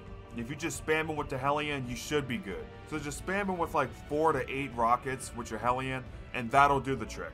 Additionally, for this phase, every single zombie that can spawn in this map will spawn during this phase. So there is a lot that you have to worry about, but now that you know somewhat how this works, here is my strategy. When you first spawn in, get a homunculus ready to throw, and when you see or hear the eye starting to teleport, throw it on the ground and shoot the eye with the Hellion. Around 2 to 4 Hellion shots later, he'll teleport back to the front of the ship, and that is how you know you have damaged him enough. Now, if you threw a homunculus exactly when I told you to, then you should have enough time to damage him a second time before your first homunculus disappears. If not, just train the zombies around and shoot the eye for a second time. Now get another homunculus ready to throw, and throw it when you hear him starting to teleport. But for this one, you want to throw it at the back of the poop deck so the zombies aren't in your way for the wipeout attack. Now don't throw it outside of the poop deck, because for some reason sometimes the game will count that as an area outside the playing area, therefore the homunculus will not attract the zombies. So just throw it near where the pack-punch location is for the poop deck. When you're getting ready to shoot him for the 3rd time, throw the homunculus and make your way towards the front of the ship, shoot him with the Hellion at the same time. When you damage him enough, he'll instantly teleport to the front of the ship, giving you the aforementioned wipeout attack noise, and he'll start shaking. So immediately start spamming him with rockets, and you should do enough damage to him to where he will teleport and stop shaking, and that is phase 1 done. Now pop your equipment elixir to get 2 more homunculi. Also, if you see at any point that your shield's about to break, be sure to grab the carpenter, but again, try not to grab the max ammo until you beat part 2. Now do the same thing again. For the first part, throw a homunculus when he starts to teleport, shoot the eye with your Hellion and he'll teleport back to the front, wait for him to teleport again and shoot him a second time, then throw the homunculus when he teleports for the third time, shoot the eye and deal enough damage to stop him from doing a wipeout attack. Now you can grab the max ammo and do the same thing for a third and final time. Once you stop his wipeout attack a third time, you will get a white flash and congratulations, you have successfully completed the Voyage of Despair Easter egg. What a lot of people, myself included, consider to be the hardest Easter egg in Call of Duty Zombies. If this video helped you out, be sure to drop a like and subscribe if you're new. Again, if you watched this video and you're still somehow having trouble with this Easter egg, leave a comment down below and I will try to help you out even further. The next Easter egg is DLC 1 for Black Ops 4 Zombies, Dead of the Night. A pretty complex Easter egg that you will be able to beat after watching this video. So if you find this helpful, drop a like, subscribe if you're new, and with that being said, let's jump straight into the class setup. For your perks, you want to bring Winter's Wail, Victorious Tortoise, Dying Wish, and Stamina. If you're not good at BO4 Zombies, I would suggest running Winter's Wail in your modifier slot, but if you feel confident enough in your abilities not to go down, then run Stamina up in your modifier. However, if you feel like you're good enough to where you don't need to run the typical crutch perks in this game, you can run things like Quick Revive, Time Slip, and even something like Bandolier Bandit. For elixirs, you want to bring Anywhere But Here, Temporal Gift, Arsenal Accelerator, and finally Stock Option. Stock Option is important. We will be using that in the boss fight, so make sure you have it on. If you want to run Mega Elixirs, you can run stuff like In Plain Sight, Alchemical, Free Fire, Perkaholic, and so on. You want to bring Wraith Fires, the Strife, and for your specialist, you either want to bring the Chakrams, the Viper and Dragon, or the Hammer. I personally run the Chakrams, but you probably won't get a level 3 specialist by the time we're in the boss fight, so it doesn't really matter, it's just personal preference. And finally, if you want to bring a talisman, bring one of the ones that make it to where you never lose a certain perk slot when going down. And make sure you put your best perk in that perk slot. One final thing, if you have attachments unlocked for the Spitfire, bring Laser Sight 2, Extended Mags, and Wildfire. If you don't have Wildfire unlocked, don't worry about it because it's not completely necessary, but if you do have it unlocked, be sure to run it because it does help a lot with taking out the boss in this map. Save one zombie on the end of round 1 and turn on the power. At this point, I like to do a very short side quest to give myself a little jump start in the map. So to quickly explain, in the east and west hallways, you will see 2 bookshelves, and you have to look and interact with these symbols in a certain order that you see on the screen right now. Doing this will reveal a secret reward behind the bookshelf. It'll either be a free 500 points or a weapon like a cordite or something like that. You can do this on round 1 and it only takes like 30 seconds to do. So honestly, I think it's always worth doing. Now you can end the round, and before we start the Easter egg, we have to unlock Pack-a-Punch. To do this, you have to find stones in the master bedroom, the wine cellar, and the library. The stones are inside of a vase, so you have to shoot the vase, and the stone will become a soul box. These only need 4 kills to fill up on solo, but the more players you have in your game, the more kills you will need to fill it up, so keep that in mind. When it gives you the option to, gaze into the stone. While gazing, you'll either see a clock, a perk statue, or some sort of painting or item. You can do these in any order, but I typically do them in the order of the clock challenge first, then the item challenge, and finally the perk challenge. While you're unlocking Pack-a-Punch, I recommend getting the shield as well. So here's all the locations right now. There's 3-part locations for 3 different parts, which means there's 9-part locations in total. The shield is always a great thing to have in BO4 Zombies, and especially with Victorious Tortoise, it is a huge crutch on this map. So when you collected all 3 shield parts, make your way to the crafting table in the smoking room and craft the shield on this crafting bench. To do the clock challenge, it's pretty easy. You have to find one of 3 clocks around the map based on your clock that was shown in the stone you gazed in. Right now, I'm showing you all 3 locations and the corresponding image with them. When you find it, interact with it and it'll spawn a blue circle on the ground. To finish this, you have to stand in the circle until the clock counts all the way up to the number 12, and when it does, the blue circle will disappear. Zombies will spawn during this, so be sure to kill them with your Strife, or if you got a weapon from the secret bookshelf Easter egg, be sure to use that to take them out. But regardless, when the circle disappears, grab the tuning fork that comes out the clock. Next, we'll cover the items. Now, there's 7 different items you could get while gazing in the stone. There's 3 items and 4 different images of a woman. So again, right here I'm showing you all the locations with the corresponding image on screen. Find the image you got in your stone and go to that location and you'll see that you can interact with it. When you do, it'll spawn a ghost. Now just follow the ghost wherever she goes, and when she's done with her route, She'll destroy something, dropping a second tuning fork. And finally, we have the perk statue challenge. This one is the most difficult because it spawns a decent amount of vampires. So again, I sound like a broken record here, but here's all the locations for the perks. It's worth noting that the brand new perk statue will always spawn in the same room every game. When you find the perk statue, go up to it and it'll change your vision. Now just survive the onslaught of vampires while staying in that area, and when you kill the final vampire, he'll drop the third and final tuning fork. When you get all 3 tuning forks, we can unlock Pack-a-Punch, but I wouldn't yet because there's a way that we can kill 2 birds with 1 stone if you do something else first. And that something else is crafting the silver bullets. Everyone's favorite task while playing this map. And if you couldn't pick up on the sarcasm, I feel bad for you, but. So there's 6 parts we need for the silver bullets with 3 spawn locations each. You need 3 pieces of silver and 3 miscellaneous pieces to craft them. Right now I'm showing you all the locations. I know this is a pain to do, and even when knowing all the locations, it's still not fun to do.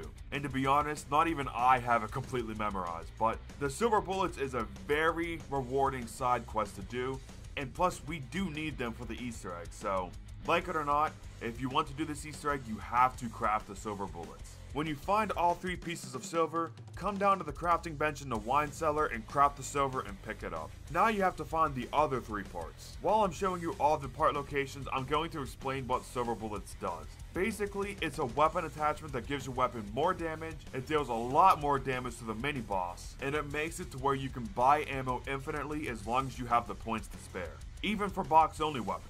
The only exception for this is the wonder weapon. You cannot buy infinite ammo for the Alistair's Folly, unfortunately. But with that being said, the Alistair's Folly has so much ammo, each charged shot of it lasts for so long, that it's not really that big of a deal. So here's the locations for the 6th and final part for the silver bullets, the poof that is found in the cemetery. And when you have collected all 6 pieces, now make your way to the crafting table in the library and you can finally craft your silver bullets. If you have enough points, come up these stairs and buy the Spitfire first, as this will be the weapon we use the most in this game. Now come down and put the silver bullets on the Spitfire. I say do it like this because the silver bullets is only free for the first purchase. After that, it costs money to put it on your weapons. When you finally have your silver bullets, now make your way past the Mozu outside the mansion and interact with this giant Prima Matera, and it'll destroy spawning a werewolf. At this point, kill the werewolf by shooting the red spot on his chest with your weapon with silver bullets on it, and when he dies, he'll drop a part we'll need later on to upgrade the wonder weapon. Now, finally, to start this Easter egg, you need to go back and gaze into all 3 of the stones you previously did to open up Pack-a-Punch, but this time you're not looking for a perk statue or nothing like that. Gazing into these stones will show you an atlas, an effigy, and some knights. These are the 3 steps you need to do to get to the boss fight. I say it like that, but obviously it's not that simple. It's a Black Ops 4 Easter egg. You can do these challenges in any order, but for this video I'll show you the order I do them every game. But before we do that, we should get the wonder weapon and at least one of the upgrades for it. So to get the Alistair's Folly, there's 2 different ways.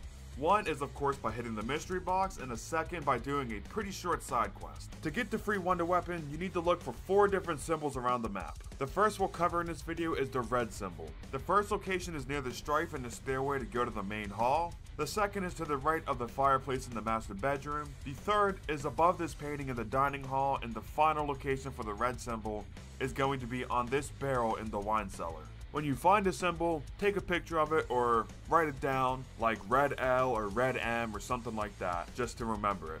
Now we need to find the green symbol, and this is near the laboratory area. The first location is outside the map behind this left side gate. The second is inside this building gazebo thing. The third is on the far left of a building to the left of the perk statue. And the fourth is behind the gate to the right of the perk statue. Next is the yellow symbol, and these spawn at the forest terrace area. The first location is on the mansion wall by the Bowie knife, the second is outside the left gate, the third location is outside the right gate, and the final one is on the mansion wall to the right of the door. And finally, the blue one spawns in the cemetery. The first spawn location is on this tombstone outside the map, the second is on the front of this tomb, the third is at the bottom of this lion statue, and the fourth is behind these tombstones by the steak knife crafting table. When you have all 4 symbols, come to the library and you'll see a safe containing the wonder weapon. Now put all your symbols in and interact with the top of the safe, and if done correctly, the safe will open and you can pick up the wonder weapon.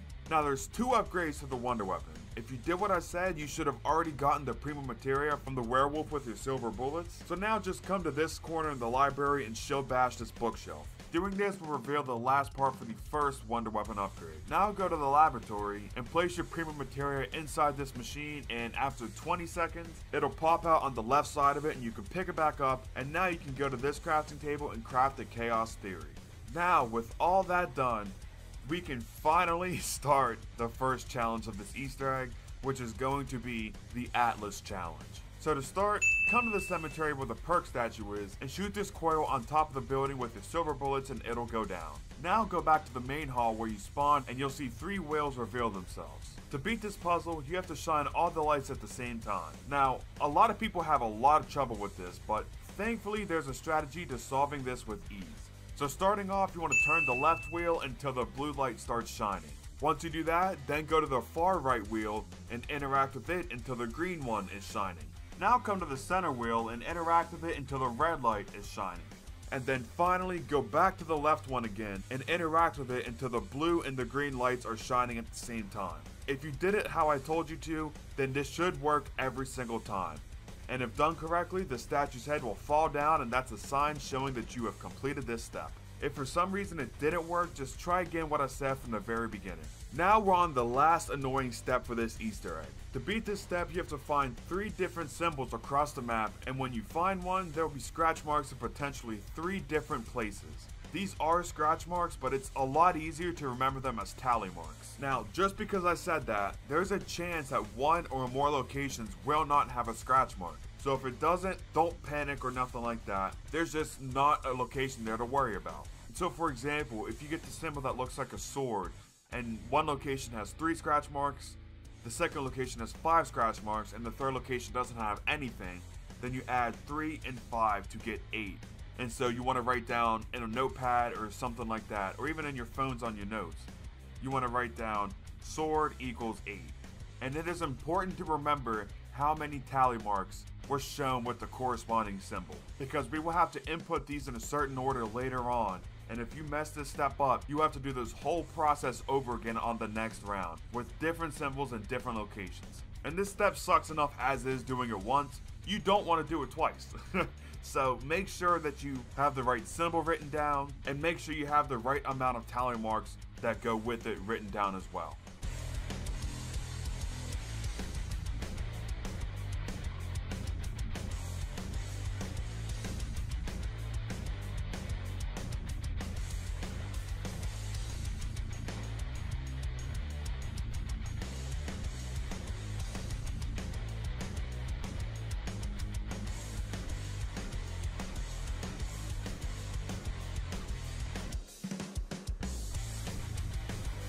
When you have the tally marks for all 3 symbols, you can now make your way to the laboratory and come up to the telescope.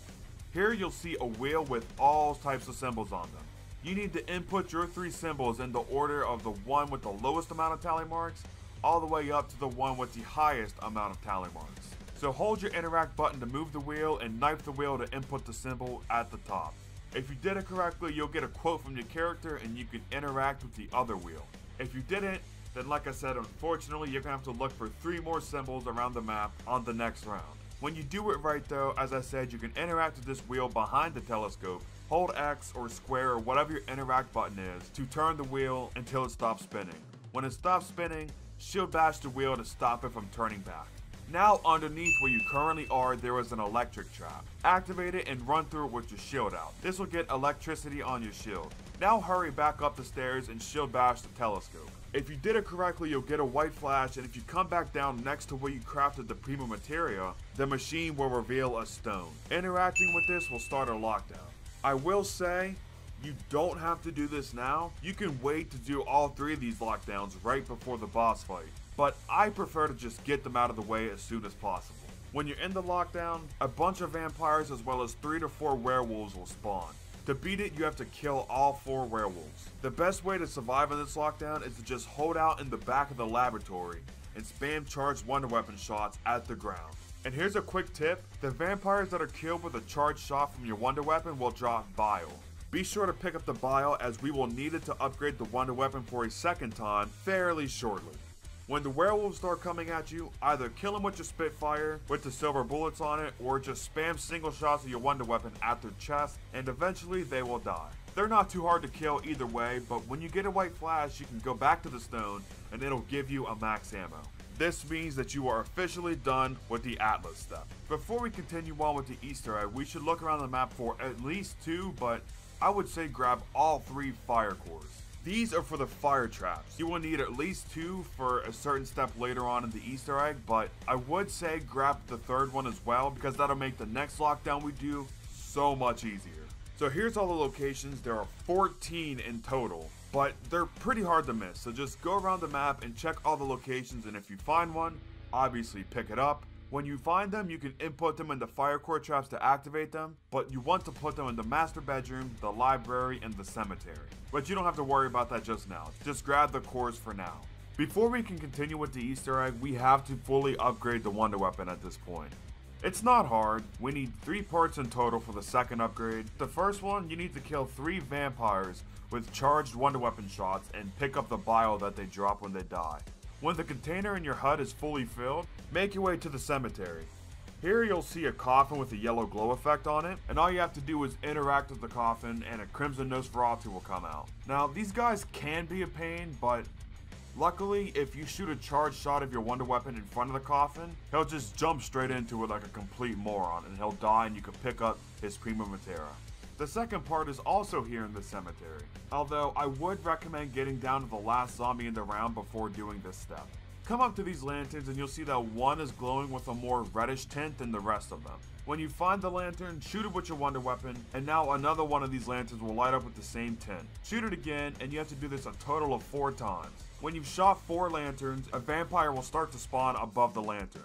If you shoot the cloud of smoke above the lantern before he flies away, again, you can actually kill him before you can even start flying away for this step. And that makes it a lot easier.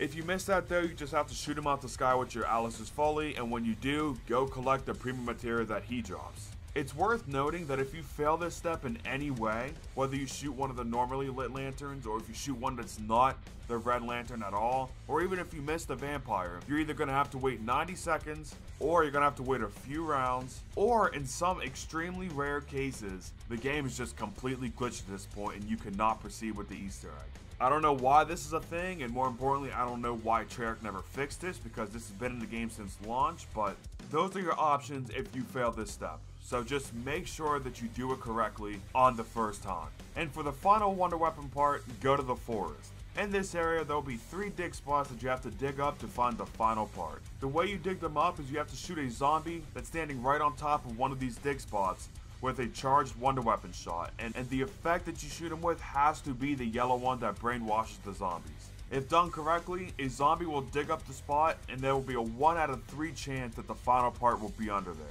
If it's not, there's 2 more spots in the forest area that you have to dig up to find the part. I mean, they're pretty hard to miss. They're dig spots with mushrooms sticking out of them. That shouldn't be too hard to find, but once you grab the 3rd and final part, make your way back to the greenhouse laboratory and place the 2 Prima Materias in this machine. Now, for some reason, you can only put 1 at a time, so pick up one and put the other in, and then pick that part up, and after 40 seconds of waiting, you can finally come to this crafting table and craft the Alistair's Annihilator.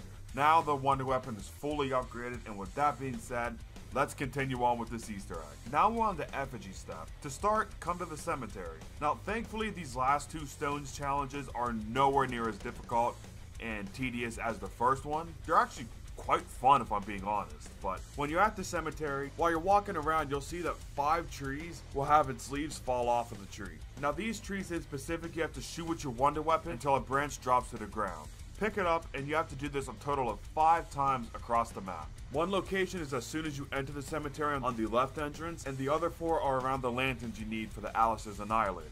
When you collect all 5, now we need to find a tombstone specifically with the death year of 1912 on it. If you're on co-op, whoever's playing as a character that's faces on the tombstone with the death year 1912 has to interact with it. But on solo, obviously, you don't have to worry about that. Just find the tombstone with 1912 on it. And when you interact with it, you then need to go back to the branches and shoot a charged wonder weapon shot at the ground in front of the branches. Specifically, you need the fire one, which is only with the Alistair's Annihilator upgrade on it, which is why we needed to fully upgrade the Wonder Weapon before we could continue. When you get the fire effect in front of the branches, now go up to them and interact with the branches and they'll form the effigy. Now interact with it again before the fire effect disappears, and if done correctly, you should be sucked underground with a pretty cool animation playing, and then you'll be released from the effigy and you'll be in afterlife mode, or at least something a lot like it. Now you will need to find a ghost around the map and escort him back to the branches in around 5 minutes. If you can't do it in that time, then the afterlife effect will go away and you have to do it again on the next round. The ghost can spawn anywhere in the map, but her most common spawn locations are in the windows of the Danu perk room, in this window in the wine cellar, in the window next to the fireplace in the master bedroom, and behind this table in the dining hall. If you can't find her after checking all of those locations, just check other windows in the map until you do.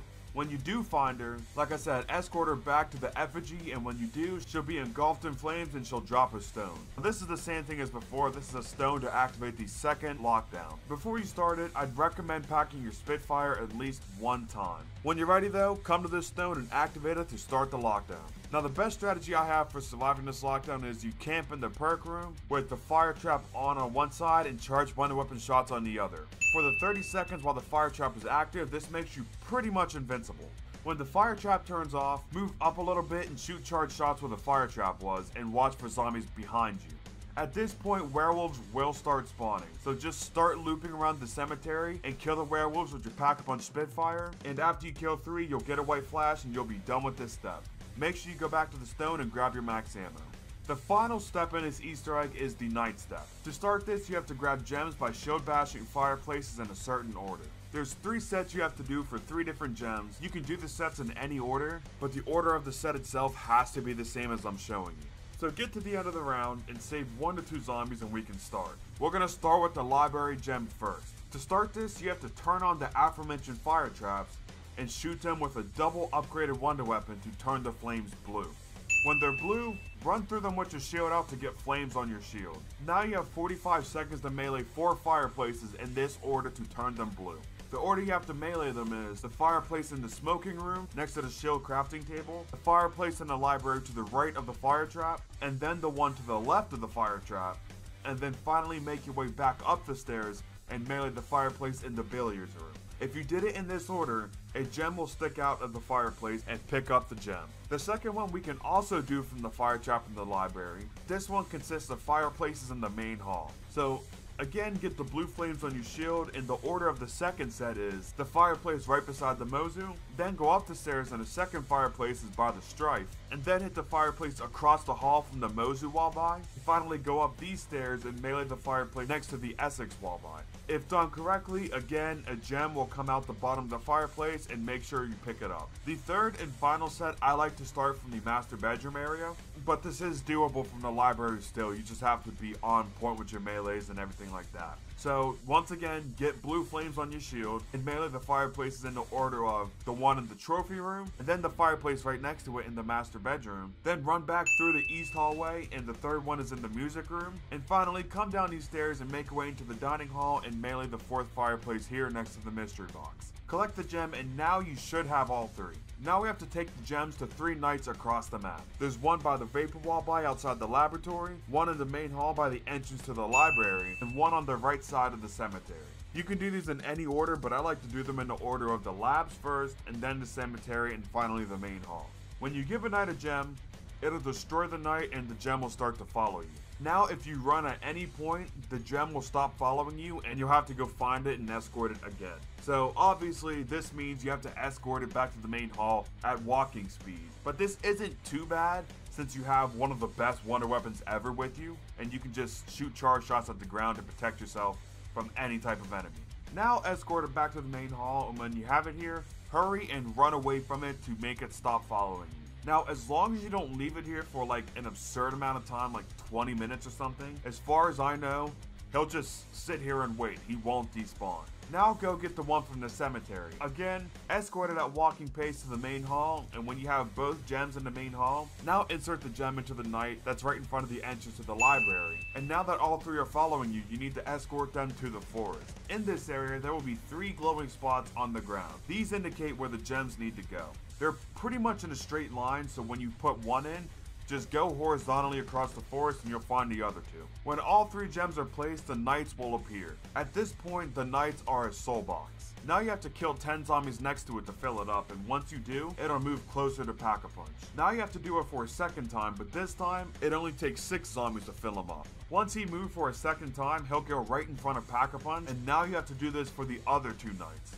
Once you get all 3 in front of Pack-a-Punch, they will form a triangle and a werewolf will spawn. You need to kill the werewolf while he's inside the triangle, and when you do, you'll get a white flash and the stone will be in the center of the triangle. Before you start this final lockdown, be sure to upgrade your Spitfire as much as possible, because this is by far the hardest lockdown to complete. When you're ready though, start the lockdown and there'll be a lot, and I mean a lot, of Catalyst zombies that spawn. The strategy I use is I just camp right in front of the Pack-a-Punch machine and I just spam wonder weapon shots at the ground. After you kill enough Catalysts, the werewolves will spawn and you just have to kill them with your Spitfire. If you Pack-a-Punch it a couple times like I said, then they should go down in less than a clip. But besides the Catalyst, this lockdown isn't really that different from the other 2, so when you kill 3 werewolves, you'll get a white flash and you interact with the stone to grab a max ammo, and now it is time for the boss fight. So at this point, get all your perks, fully upgrade your Spitfire. If you haven't yet, get the homunculus from the mystery box, get a full shield, get a full specialist, and when you do, and you feel ready to enter the boss fight, you can come to this door besides the Titan wall by in the forest area. Interact with it for about 5 or so seconds and it'll start the boss fight. There's 3 phases to the boss fight. For the first phase, you'll see a green square somewhere in the boss fight arena.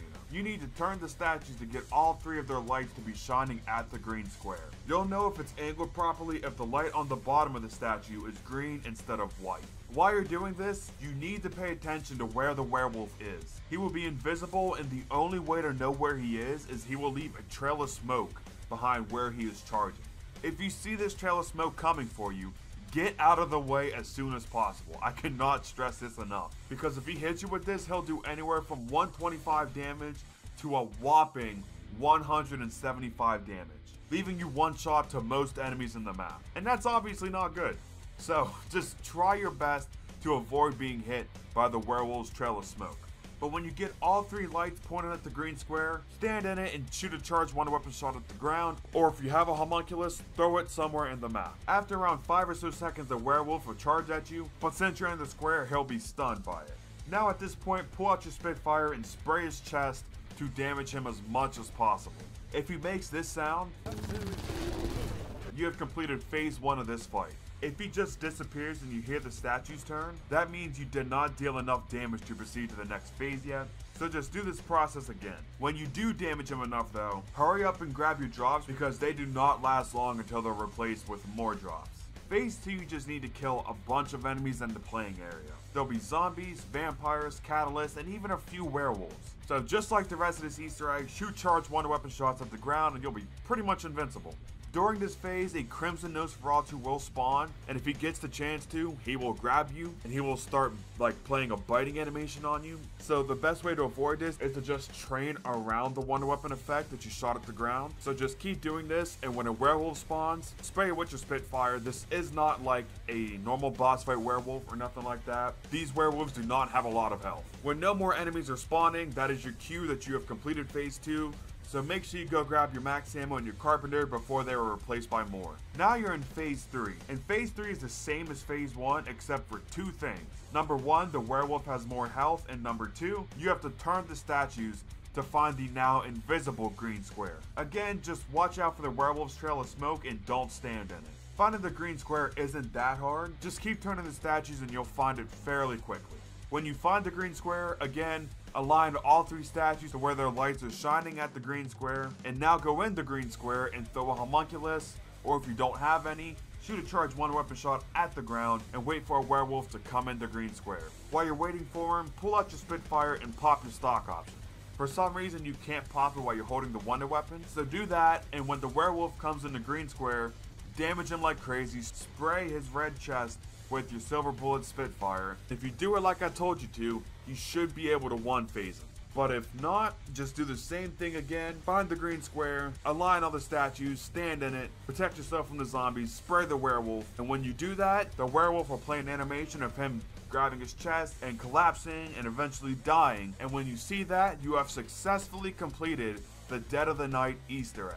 So I hope you guys did enjoy this guide. If you did, drop a like, subscribe if you're new, and with that, let's move on to the best Easter egg in Black Ops 4 Zombies, Ancient Evil. It's not that hard of an Easter egg, but there is one step in particular that is so frustrating to do legitimately, but thankfully, I have a great workaround to bypass that step. So if this video helps you out, be sure to drop a like, subscribe if you're new, and share this video. And with that being said, let's jump straight into the class setup. For your perks, you want to bring Dying Wish, Victorious Tortoise, Time Slip, and in your modifier slot, you want to bring Winter's Wail. If you don't want to run Winter's Wail in your modifier, feel free to replace that with Time Slip and put Stamina Up in your modifier. For your elixirs, you want to bring Anywhere But Here, Temporal Gift, Arsenal Accelerator, and Equipment. Equipment is very important. If you want to run things like Perkaholic, Refreshment, and stuff like that, feel free to do so.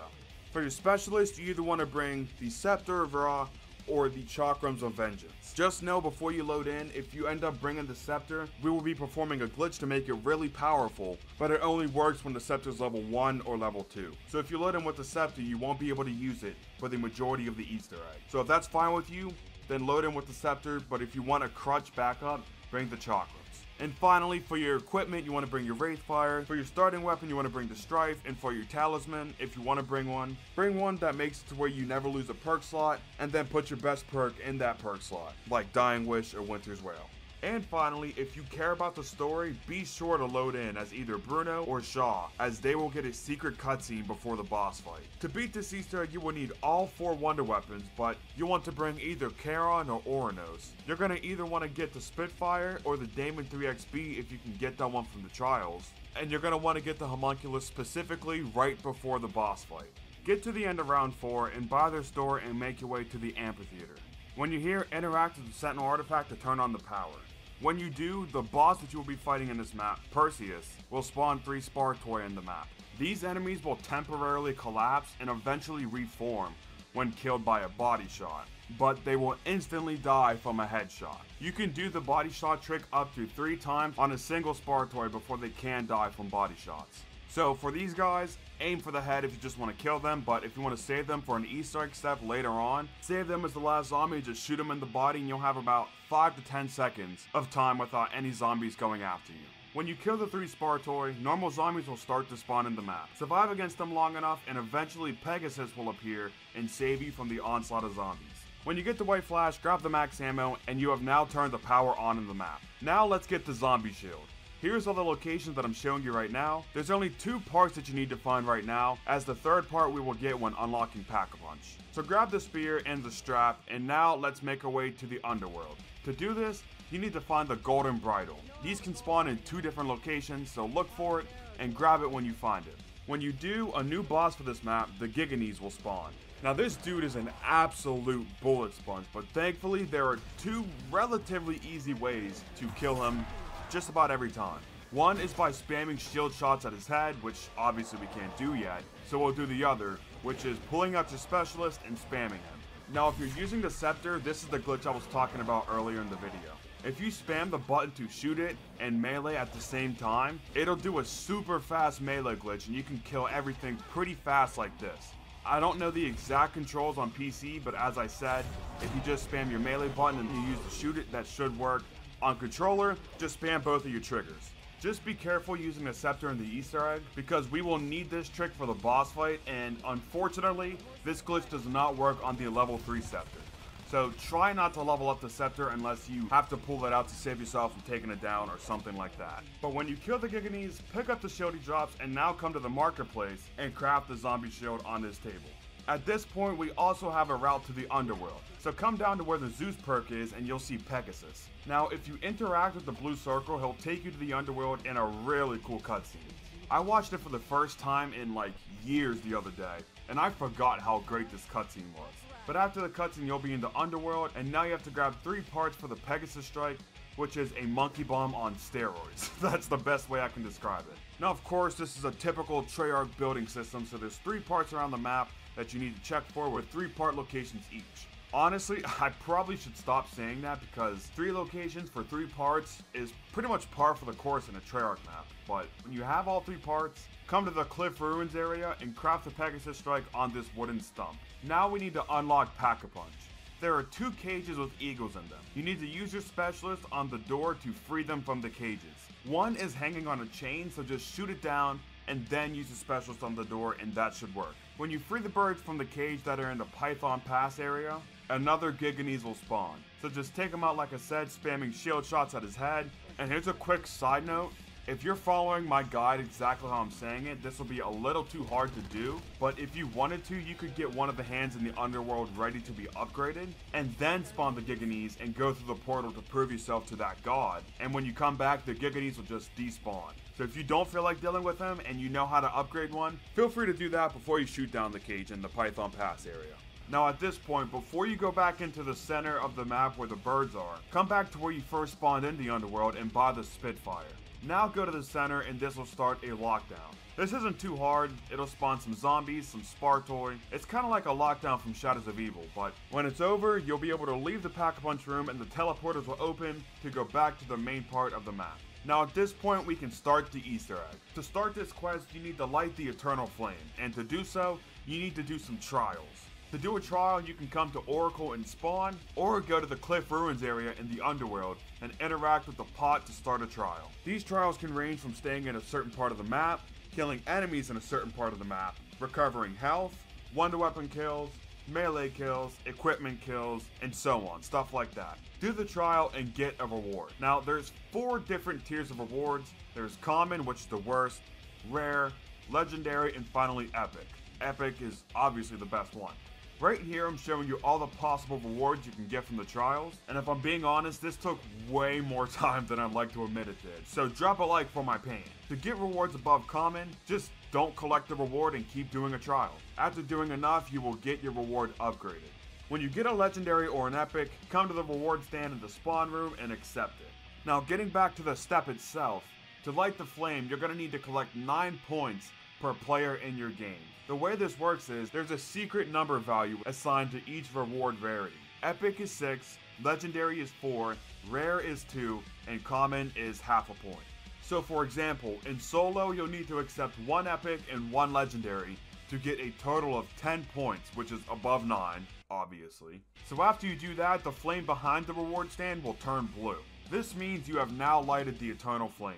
Here's one more example for you. On 2 players, you're going to need 18 points or 3 epic rewards to be accepted to light the Eternal Flame. This process takes a while, so while you're doing this step, we should get the wonder weapons upgraded. To get and upgrade a wonder weapon, you first need to look for a dormant hand around the map. There are 20 spawn locations in total, but thankfully they're not too hard to find. Most of them will either be covered up by a vase, or a pile of dirt or rocks or something like that. So it's kind of like unlocking Pack-a-Punch on Dead of the Night. Now you might be wondering why I'm showing you a quote with each location I show you, and that is because thankfully there's a way to find out where one is at all times, and that's thanks to the Oracle. If you go in the spawn room after you activate the Sentinel artifact, she'll give you a hint on finding the primordial weapon. Seek the primordial weapon near the workbench of Hephaestus. So if you can't find one, just go to the spawn room and Oracle will help you out. A quick tip I can give you also is that you can turn on the obnoxious subtitles and you can just read where she says to find it, because with the zombies chasing you and the ambiance in the background, it's a little hard to hear exactly where she says it is, but thankfully, as I said, the subtitles help with that. One last thing I will say while I'm showing you the final locations is, you can only pick up 1 at a time. Unfortunately, you can't pick up more than 1 dormant hand at a time, and you cannot pick up a dormant hand while you're holding a wonder weapon. This is pretty much the map's only flaw if I'm being honest, but when you find one, or if you found all 4 and you just jotted down the locations, you can knife the pile of rubble or the vase and grab the dormant hand. Now, there's 4 wonder weapons in this map and we'll have to upgrade them all, but for this video we're going to go from easiest to hardest. Starting off with Gaia. Now, I know I just said you need to upgrade all 4, but I lied. Technically, you don't have to upgrade Gaia to beat this quest, but if you want to, I'll show you anyways. Come to the Spartan Monument area and you'll see a shrine for the Hand of Gaia. When you have a dormant hand, interact with it and it'll start a mini lockdown with a barrier around the circle that you're standing on, and you have to survive in this circle. Throw Wraith Fires on the ground, or use your specialist, or your shield with Victorious Tortoise, and when the circle around you disappears, you can pick up the Hand of Gaia. If you don't want to upgrade it, just put it right back down and go grab another dormant hand and skip to the next chapter. But if you want to upgrade it, you're going to have to find 3 plants around the map with red crystals on them. Here's all 3 locations that I'm showing you right now. You need to shoot the red crystals off of the plant with your wonder weapon, and if done correctly, the plant will go into the ground, revealing a seedling. Grab this and escort it back to the shrine. A quick heads up for this, when you grab it, you will not be able to sprint, and switching weapons will fail this step. So just get down to 1 to 2 zombies and then do it. When you've brought back all 3 seedlings to the shrine, interact with the circle and prove yourself to the goddess of Gaia. Here you'll need to fend off the zombies with the upgraded hand of Gaia.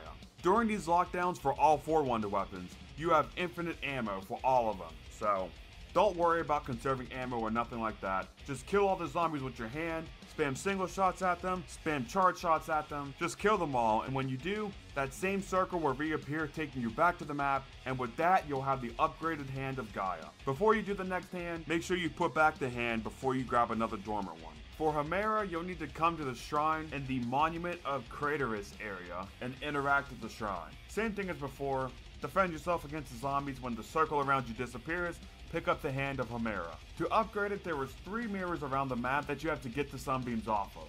When you find a mirror, you need to shoot it until it's reflecting back in the map. Now shoot the mirror with the hand of Hemera, and if done correctly, the beam will bounce off of a crystal and go into a bowl somewhere close nearby. Now melee the bowl, and the beam will now be on your hand. At this point, you need to run as fast as possible back to the shrine and melee the shrine to transfer the beam to the shrine. You need to do this in around 15 seconds, or else the beam will disappear off of your hand and you'll have to redo it. Here's the locations for the other 2. Like I said before, adjust the mirror, shoot it with your wonder weapon, melee the bowl, and bring it back to the shrine. And when you have all 3 back at the shrine, you can prove yourself to Hemera. Same thing as Gaia, you have infinite ammo, so spam your wonder weapon. And here's a quick tip for this one in specific. If you stand where I'm showing you, zombies will only come out of these 2 spawn locations.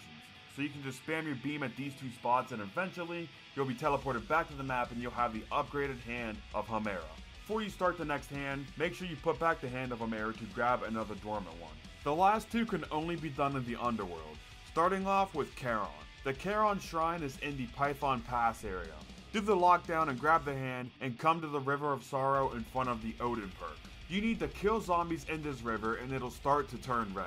Eventually, after enough kills, you'll get an option to interact with it. Before you do this, get down to 1 to 2 zombies because the next step disables your health regeneration. When you interact with the river, around the underworld, you will see that there are a lot of coins around the map. They aren't hard to see since you can see them through walls. There's 2 different types of coins. There's the false opals and then there's the real ones. You need to find and collect 3 real Charon's opals to finish this step. Additionally, if you collect a real one, it'll make this sound. I needed that win. So if you somehow missed the text before you grab it, if it makes that little ching that I just played for you, then that was one of the real Charon's opals. But when you have all 3 of the real ones, make your way back to Charon's shrine, place back down the coins, and interact with the circle that spawns to prove yourself to Charon. Same thing as before, infinite ammo here, kill everything that you see, and when you get teleported back to the map, you'll have the upgraded hand of Charon. Before you do the next hand, make sure you put back the hand of Charon to grab another dormant one. And finally, Oranos' shrine is right in front of Pack-a-Punch. Do the lockdown and grab the hand, and at this point, there are 3 gigantic arrows right outside the playing area inside the underworld. Shoot a normal zombie in front of the arrow, and if done correctly, the zombie will bounce off the arrow and a rock will fly from it. You need to shoot the rock with the hand twice to float it back to the shrine. Here's all 3 arrows locations. They spawn in the same areas every single game, so there's no RNG for this hand, thankfully. This can be a little tricky at times, but if you shoot the rock and then turn around and shoot the zombies behind you, and then shoot the rock again, that should be enough to protect you from the zombies while you're floating back the rock. When you floated back all 3, go back to the shrine and prove yourself to the god of Oranos. On the other side of the lockdown, it'll be upgraded, and now you have all 4 hands upgraded.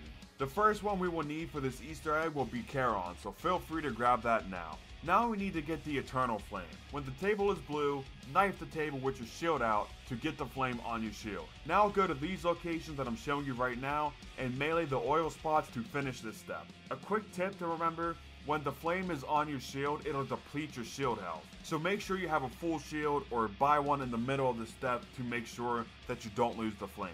If you lose the flame for whatever reason, just get it back on your shield by doing it the same way as I already said. When you have all 3 done, we can fly through the next couple of steps.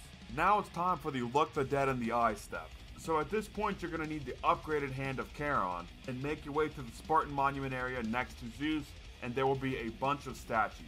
You need to shoot a charged Charon shot at the ground and stand in it. Doing this will put you into some weird zombie blood type effect, and at this point, if you look at these statues, one of their eyes will be blue. You need to shoot a single shot at the statue with blue eyes and he will break and fade away.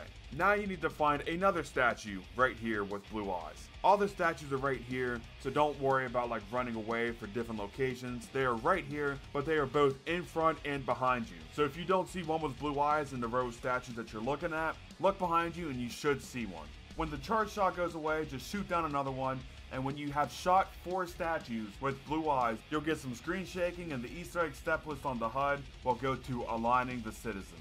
For this step, again, it's really easy. There are 3 cracks in walls around the map that you have to shoot to destroy the wall, revealing a cog. You need to destroy the wall and throw a shield spear at the moving cog when it's right next to the steel cog. If you do it right, the spear should stop the moving cog from moving. This might take a couple of tries to get used to, but honestly, it's not that bad. I will say though, the one by the auger wall by is pretty hard since it's by far the farthest one away, and you'll have to wait about 15 to 20 seconds in between attempts. This is one of the steps where I recommend getting a spar toy and killing him with a body shot to get a couple seconds to just focus on the step. When you have all 3 cogs lined up though, come to the Stoa of Athenians area and you'll see 3 statues that are now moving near the Golden Bridle location. If you look in the inside corner of this building, you'll see a giant cog here. If you throw a spear at it when the statues are all facing towards the white crystal in the center, that'll complete the step. If you're having trouble with this step, I'll go about this frame by frame. When the statue closest to you is pointing here, now is when you want to throw the spear at the cog, and it should work every single time. Again, this will take a couple of attempts to get. If you run out of spears on your shield for whatever reason, get the Eternal Flame on your shield until the shield breaks and buy a new one. I say do it like that because if you have Victorious Tortoise, the zombie will explode and die if he's near the shield when it breaks. But regardless, as I said, if you do it correctly, the statue should stop and you'll get some screen shaking, and the Easter egg step list will now be on Scepter and Sundial. Now this step is by far the hardest step on solo. Honestly, one of the hardest solo steps ever in Easter egg history. Most of it isn't too bad, but there's one section in particular that is so unbalanced for solo. And if you've done this Easter egg on solo, then you know exactly what I'm talking about. It is, of course, the Fen Ra challenge. Now, there's a glitch I'm going to show you to be able to beat this step, and it works around 90% of the time, but I'll elaborate on that more when we get to that point of this step. But for now, grab the Hand of Gaia and make your way to the offering of the Aladids area, or where the Danu perk is, and you'll see this fungus looking thing outside the map. Shoot it with your Hand of Gaia, and now 2 more will spawn in this area. If you aim your crosshairs where I'm showing you now and shoot, it should work, and it'll split into 2 different shots hitting both at the same time. Now if it only shoots 1 shot, shoot an immediate follow-up shot and that'll work. If it doesn't work and you end up only shooting 1 of them, then you're going to have to start the step over again. If you shoot both at the same time though, now you're going to have to destroy 3 in 1 shot. Again, if you aim your crosshairs what I'm showing you now and shoot, it'll work almost every single time. Again, if it only shoots 1 shot, shoot an immediate follow-up shot and it'll work. If done correctly, a Giganese will spawn on the roof of this building. Do not kill him yet. Take him to the intersection of the treasuries area, and next to the Golden Bridle location here, you'll see an item that is trapped inside the crystal. You need to get the Giganese to do his concussion blast attack thing to get him to break it off of the crystal. When the Giganese is here, make sure he's a decent amount away from the crystal, and shoot the Giganese's weak spot or his helmet with the beam attack, and that should make him do the blast attack. When you see him doing this animation, stand right in front of the item and it should break every single time. If that doesn't work, just try it again. Make sure that you're standing right in front of the item whenever he does the blast attack. If you don't have the scepter, then just use your normal weapon and that should make him do the blast attack. When the item drops from the crystal though, grab it and now you can kill the Giganese. When you kill him, he'll drop a spear looking part when he dies, so be sure to pick that up. Now there's 2 more parts for this step and you can do them in whatever order you want, but I like to do the electric step first. Come to the sundial by the Danu perk and insert the rod. Now you need to kill electric catalysts when they're standing on the sundial. They spawn pretty often during this step, so it's not too bad. When you kill one, you'll see a symbol slot open on the sundial. you need to get the blue symbol to be open on the electric line. Now this kinda sounds complicated, but thankfully there is an easy way to do this. Figure out which way the symbols are rotating, whether it's clockwise or counterclockwise. Now count in that direction how many slots there are from the open slot to the electric line. When you have that number, wait for the blue symbol to show itself in the open slot, and when it does, count with every time that the symbols rotate. Interact with the sundial when the slot is turning to the number that you counted earlier, and when you do, that should open up the blue slot on the electric line. Now, I feel like that was kinda hard to follow, so I'm going to explain it by showing you how I did it in my game. So in my game, there were 4 slots from the open slot to the electric line. So when I saw the blue symbol in the open slot, I counted with the rotations, and when it rotated 3 times going to a 4th time, I interacted with the sundial to do the step. If you get a white flash, then you did it wrong and you'll have to try again, but obviously, if the blue slot opened on the electric line, then you have done it right. You need to successfully do this 3 times.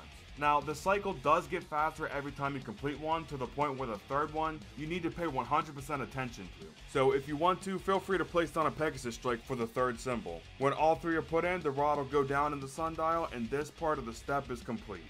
Now go to the raw perk stack. This is, when done legitimately, one of the most unfair steps you could ever do in Easter eggs, at least on solo.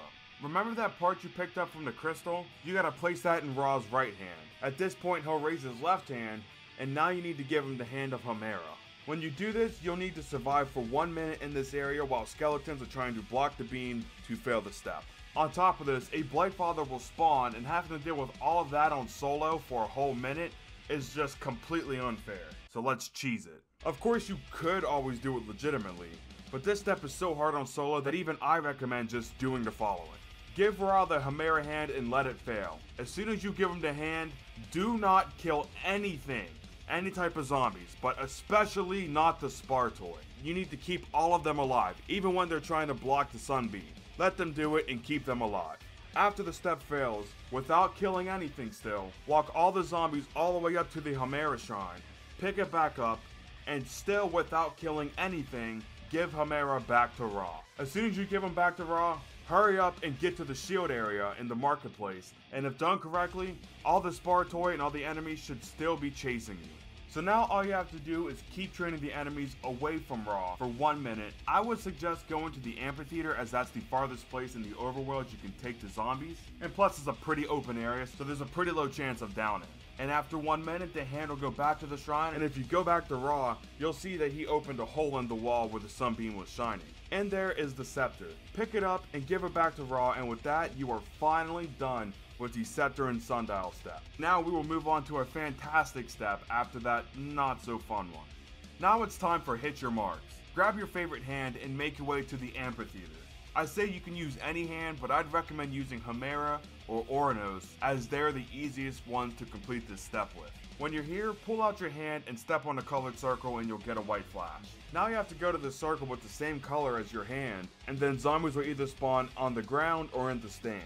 If they spawn in the stands, shoot them with a single shot, and if they spawn on the ground, kill them with a charge shot. When done correctly, another circle will spawn and you'll have to do the same thing for a 2nd and 3rd time. And after that, you'll get a gray screen and you'll have to go back to where you started and you'll get some applause. If you're on co-op and you get a gray screen when you're in the amphitheater, that just means that you don't have a circle for this part. So just go back by the bowie knife and wait for your circle to reappear. After the applause, you have to do the same part again, but this time you need to do it 4 times to complete phase 2 while listening to this amazing song in the background. After you do it 4 times, you'll get a gray screen again and you'll have to go back to where you started and you'll get more applause. Go back to the stand and finally do this 5 more times to complete phase 3, and if done correctly, you'll get a white flat and you'll get a max ammo as well as a lot of points. This step's not hard, it's a lot of fun to do, and it's a nice step to just relax on after doing Scepter and Sundial. Now on the final step before the boss fight. To start it, come to the underworld near the Spitfire Wallbot. Here you'll see a door with a bunch of symbols on it, and you want to shoot the symbols in this order that I'm showing you now. When you do, if you're Bruno or Shaw, interact with the door to watch a secret cutscene. This is a really cool cutscene, and it sucks we'll never know what happened after this map since it canned chaos, but a man can dream, one day it'll be brought back. If Bruno and Shaw aren't in your game though, when you shoot all 6 symbols, you'll automatically pass the cutscene, and now you need to come next to the door and you'll see a blue circle on the ground. You need to place your Pegasus Strike on this circle and he'll raise the ballista out of the ground. Now you need the final hand we haven't used yet, which is Oronos, so go grab it and come back to the ballista and shoot a charge shot at the ballista.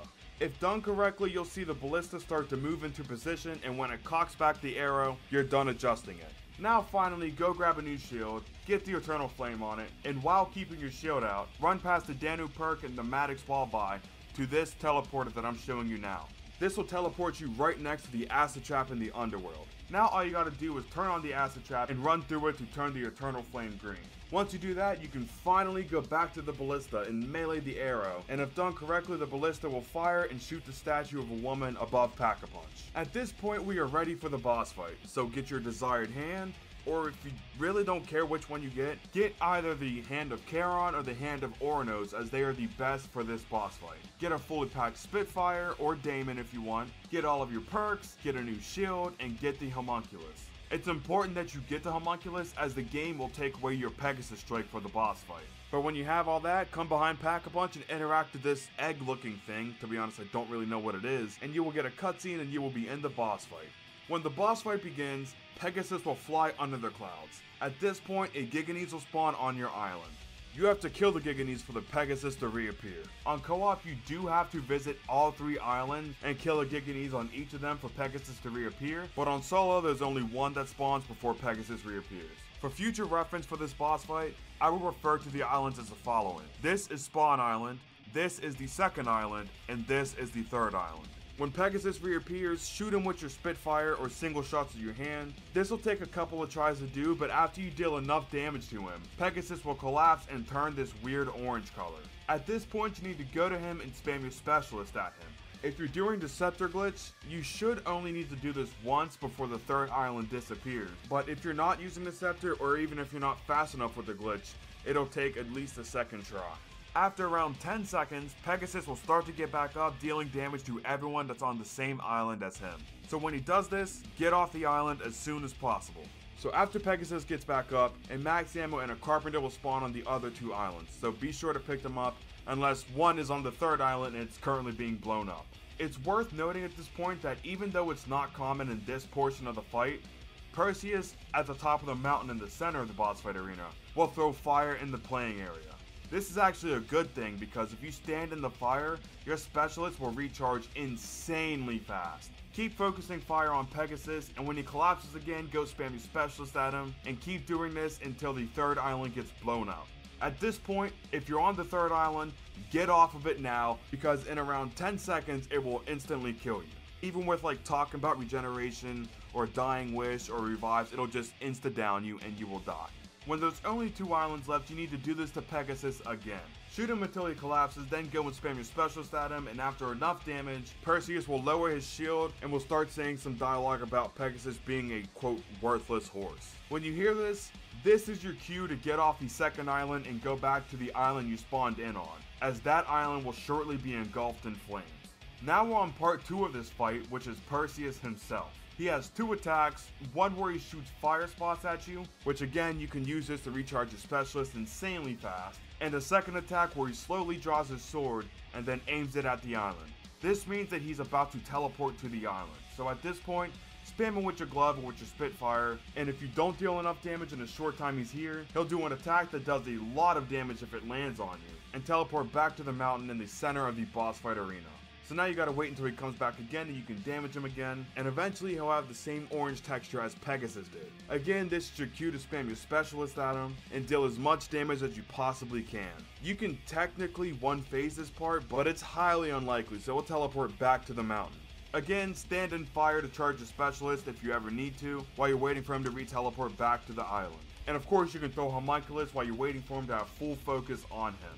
When he re-teleports back to the island, shoot him until he collapses and spam him with your specialist. And at this point, he should try to teleport back to the mountain and fail and start some dialogue. And at this point, you have beaten the boss fight. Now after Perseus disappears, grab the Oracle's key and you have successfully beaten the Ancient Evil Easter egg. So I hope you guys were able to beat this map with this tutorial. If you were, drop a like, subscribe if you are new. And with that, we can move on to the penultimate zombies map in BO4, Alpha Omega. A fairly simple quest, but I have some tips that'll help you with the hardest steps in this quest, as well as what to do if some of the steps glitch out. If this guide ends up helping you, then be sure to let me know by dropping a like and leaving a comment down below. Additionally, if you watch this guide and you're still having trouble with this quest, comment down below and I will try to help you out even further. But with that being said, let's jump straight into the class setup. For your perks, there's actually a couple things you could run here. You want to run Dying Wish and Victorious Tortoise for sure, and in your soda you could either run Stamina Up, Time Slip, or Winter's Wail, and in your modifier slot you could either run Stamina Up or Winter's Wail. If you want the biggest advantage possible, then I would recommend putting Time Slip in your soda and Winter's Wail in your modifier, but you can do any of those combinations and you'll be fine. For your elixirs, you want to run Anywhere But Here, Temporal Gift, Arsenal Accelerator, and Equipment. If you have mega elixirs and you don't mind wasting a couple, then elixirs like Control Z, Undead Man Walking, Wall-to-Wall Clearance, those 3 elixirs will help you out a lot in this Easter egg.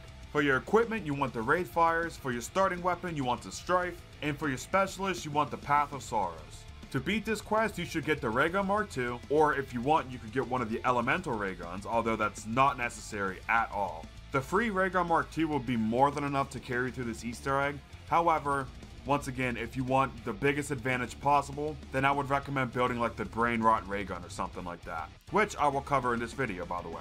For your secondary, you can either use the free weapon from the Clock Step, again more on that soon, or you can get the Spitfire in the bottom of the greenhouse. And additionally, you'll want to get Monkey Bombs later on. I will tell you exactly when you should get them, because for a decent amount of the Easter egg, the Wraith Fires are better to use. But again, more on that later. When you first spawn in, just stay around spawn for the first 4 rounds, and on round 4, save 1 to 2 zombies left, and then go turn on power, and do the lockdown in the generator room. After the lockdown, you need to unlock Pack-a-Punch by venting the 4 houses with Nova Gas in them. I'm breezing over this stuff because you should know how to do this, but while you're doing it, we need to get 6,750 points to buy Galvanuckles, as we need them for the first step in this Easter egg. If you're running wall-to-wall clearance, then don't worry about this, you can just get them for 10 points in a little bit. But if not, while you're unlocking Pack-a-Punch, if you turn the wheel 1 to 2 times, some Super Sprinters and Jolting Jacks will spawn. If you melee them with your Strife, you will get extra points, so be sure to do this as much as possible to get to Galvanuckles as soon as possible. After you drain all 4 vents, you should do a couple of things in the map while we have 2 zombies left. The first of which is building the zombie shield. Now of course, there's 3 parts with 3 locations each. Right now I'm showing you all 9 spawn locations, so be sure to check them, and when you have all 3 parts, make sure you build the shield in House B, or the greenhouse. This is important because you'll be here so much more often than the workbench in the APD room. Speaking of the APD room, let's get the teleporter pieces as well. Same thing as the shield, there's 3 parts with 3 locations each. There's a part in House D, there's a part in House B, and there's a part in the generator room where you did the lockdown. Grab all 3 parts and craft them on the workbench in the APD control room. The final thing you should do is get all the codes for the Atom unit. You can't input them quite yet, but we might as well do it while we're collecting everything else. To unlock the Atom unit, you need to get 4 codes. The first will always be the same, which is 7626. After that, you need to find 3 codes, the first of which is in the APD interrogation room. There's 3 locations that it can spawn, and I'm showing you all of them now. After you find this code, either take a picture of it or write it down. Write down Sawyer and whatever the code is on the paper. The second code can be found in the APD control room. There's a code that can be found underneath this stack of papers. Shoot it and write down McCain and your code. The final part can be found in the yellow house, but first, go in the solitary room next to the APD room where you're at right now and grab this key. Now go upstairs in the yellow house and unlock this desk to reveal the Purnell code. So write Purnell in your code, and at this point you should have all 4 codes. One final thing, you can also start getting the parts for the ray gun kit. Now I say can because, as I already said, it is optional. You do not need this for the quest, as we will get a normal ray gun Mark II fairly shortly. That is really good. But if you're in co-op, or even if you just want to build something different, then you can build this kit above Rushmore and make a ray gun variant. But again, it is not mandatory. At this point you can end the round and Rushmore will turn on. You can make your way to him in the E-house or the operations room and interact with him to start the Easter egg. After you interact with him, now you can enter the Adam codes. So the order you put them in is 7626 is first, then you put your Sawyer code, then your McCain code third, and finally the Purnell code. Input all 4 in that order, and then Adam will be available in the storage room. He is only free for the first time that you activate him though, and we do need him for an Easter egg step, so if I were you, I wouldn't activate him until we're on that step. Speaking of codes, This is also a good time to mention that there are a few useful codes that you can actually type into Rushmore to help you in your game. For example, you can type in 7225 or PAC to spawn a free bonfire sale. Now with these, there are a few caveats. The first being you can only enter one of these codes in per round. These codes can only be entered once per game, so you can't enter brew over and over again if you keep downing. And one last thing I need to mention, the last 2 codes have the same effects. Easy and noob both work, but you can only use one in your game. So for example, if you use easy in your game, you will not be able to type noob for the rest of the game. But I wouldn't worry about either one because we will be using that for a very hard step later on in this Easter egg. But don't worry about any of these because this round we're going to type in 2265 or bank for a free 1,000 points. And at this point, we should have enough points to buy the barrier and buy the Galvanockles as well. After you purchase your Galvanockles, you should also get a second gun so you can actually use them. Don't worry about anything fancy like that, just grab the Essex off the wall, it'll only be for this step. So purchase the Galvanockles and then come down to the bunker, and one of these 4 TV screens will be green in your game. We need to turn the TV on to proceed with the step, but before you do that, go in settings and turn on subtitles for this next step. When you find the TV, melee the zombie right in front of it with your Galvanockles to turn it on. At this point, the computer system will say a letter along with a time. The letter represents one of the houses above ground, and the time represents the time that you have to put into that house. So for example, in my game it was A, 11 o'clock, so I would put 11 o'clock in the A house. Just make sure you remember the first time and the first letter that she tells you, because that's all you need thanks to this cheat sheet right here. There's 6 possible sets you could get, so whichever set's first time is the same as yours, that's the set that you need to input into the clocks. Here's all 6 clock locations. There's one in each house, and for the most part, they stick out like a sore thumb, so they shouldn't be hard to find in your game. Now, how you can tell which houses are which is if you look at the mailbox in front of the house, it'll have a letter on it. How you set a house's time is you have to go to the clock in that house and interact with it to turn the minute hand 15 minutes. Additionally, you can melee the clock to turn it a whole hour. When you input the time correctly, you should hear the computer system say that the clearance is granted. This will turn on the trap in that house. Additionally, in the prisoner holding and Rushmore houses, or houses C and E, instead of there being a trap, they'll give you free pack-a-punched weapons. House C can either give you a free swordfish, titan, mog, or ICR, and House E can give one player a free pack-a-punched ray gun Mark II. But anyways, again, you have to input your sets times into all the houses, and after you input all 5, go to the house that you haven't yet, or on this cheat sheet, the blank one, and interact with that clock. Doing so will make it start spinning on its own and eventually stop on a time. You need to remember this time and input it into Rushmore. So, for example, if the time was 7:15, then I would type into Rushmore 0715 and then click enter to finish the step. If he says something along the lines of nope, I still don't trust you or something like that, then you have done this step correctly.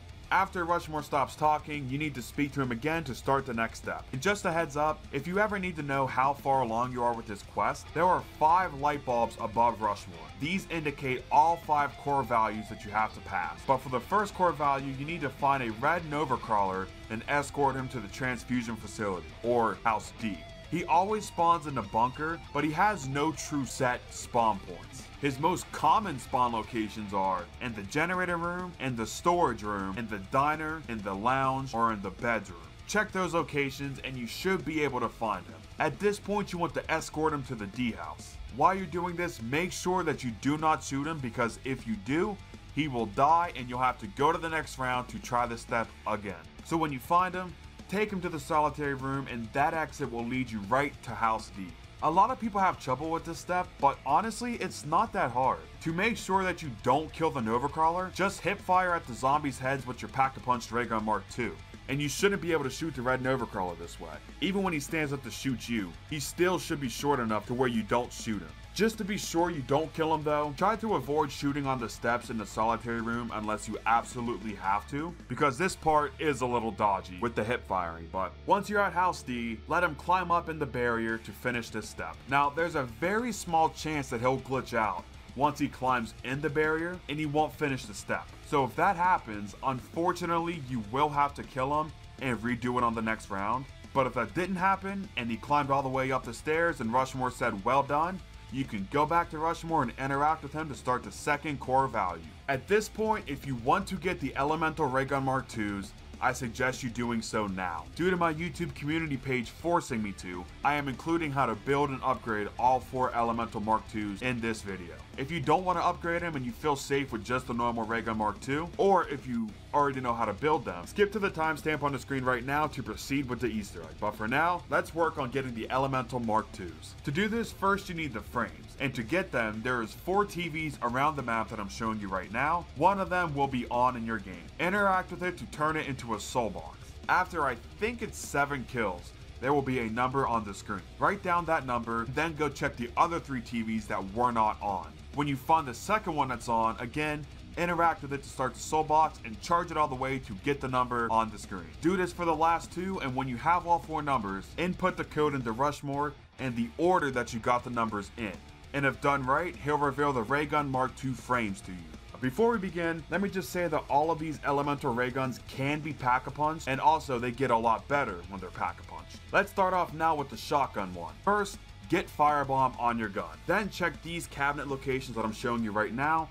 One of them will have red smoke coming out of it, or red mist. Shoot it with your firebomb to reveal the canister, pick it up, and now either the A, D, or E house's chimneys will have pink smoke coming from it. You have to line up a Wraithfire throw to get it in. Here I'm showing you all the lineups for all the houses. It's worth noting here that while researching this video, I found multiple clips showing that you can just shoot the chimney with your firebomb gun, and sometimes that'll get the step to work. However, I was not able to replicate this in my game. But if you're having a lot of trouble with the Wraithfire part, feel free to try this, and if you do, let me know the result in your game in the comments below. If somebody in the comments tells me that this works, I will leave a pinned comment down below confirming so. But after you make the Wraithfire throw, go in that house, and at the bottom of the chimney, there will be more pink smoke. Interact with this to start a soul box. As long as you kill zombies while you're standing on the circle beneath you, the kills will count. And after around 20 kills or so, the circle beneath you will go away and you can pick up the canister in the chimney and pick up a Mark II frame and build the ray gun above Rushmore.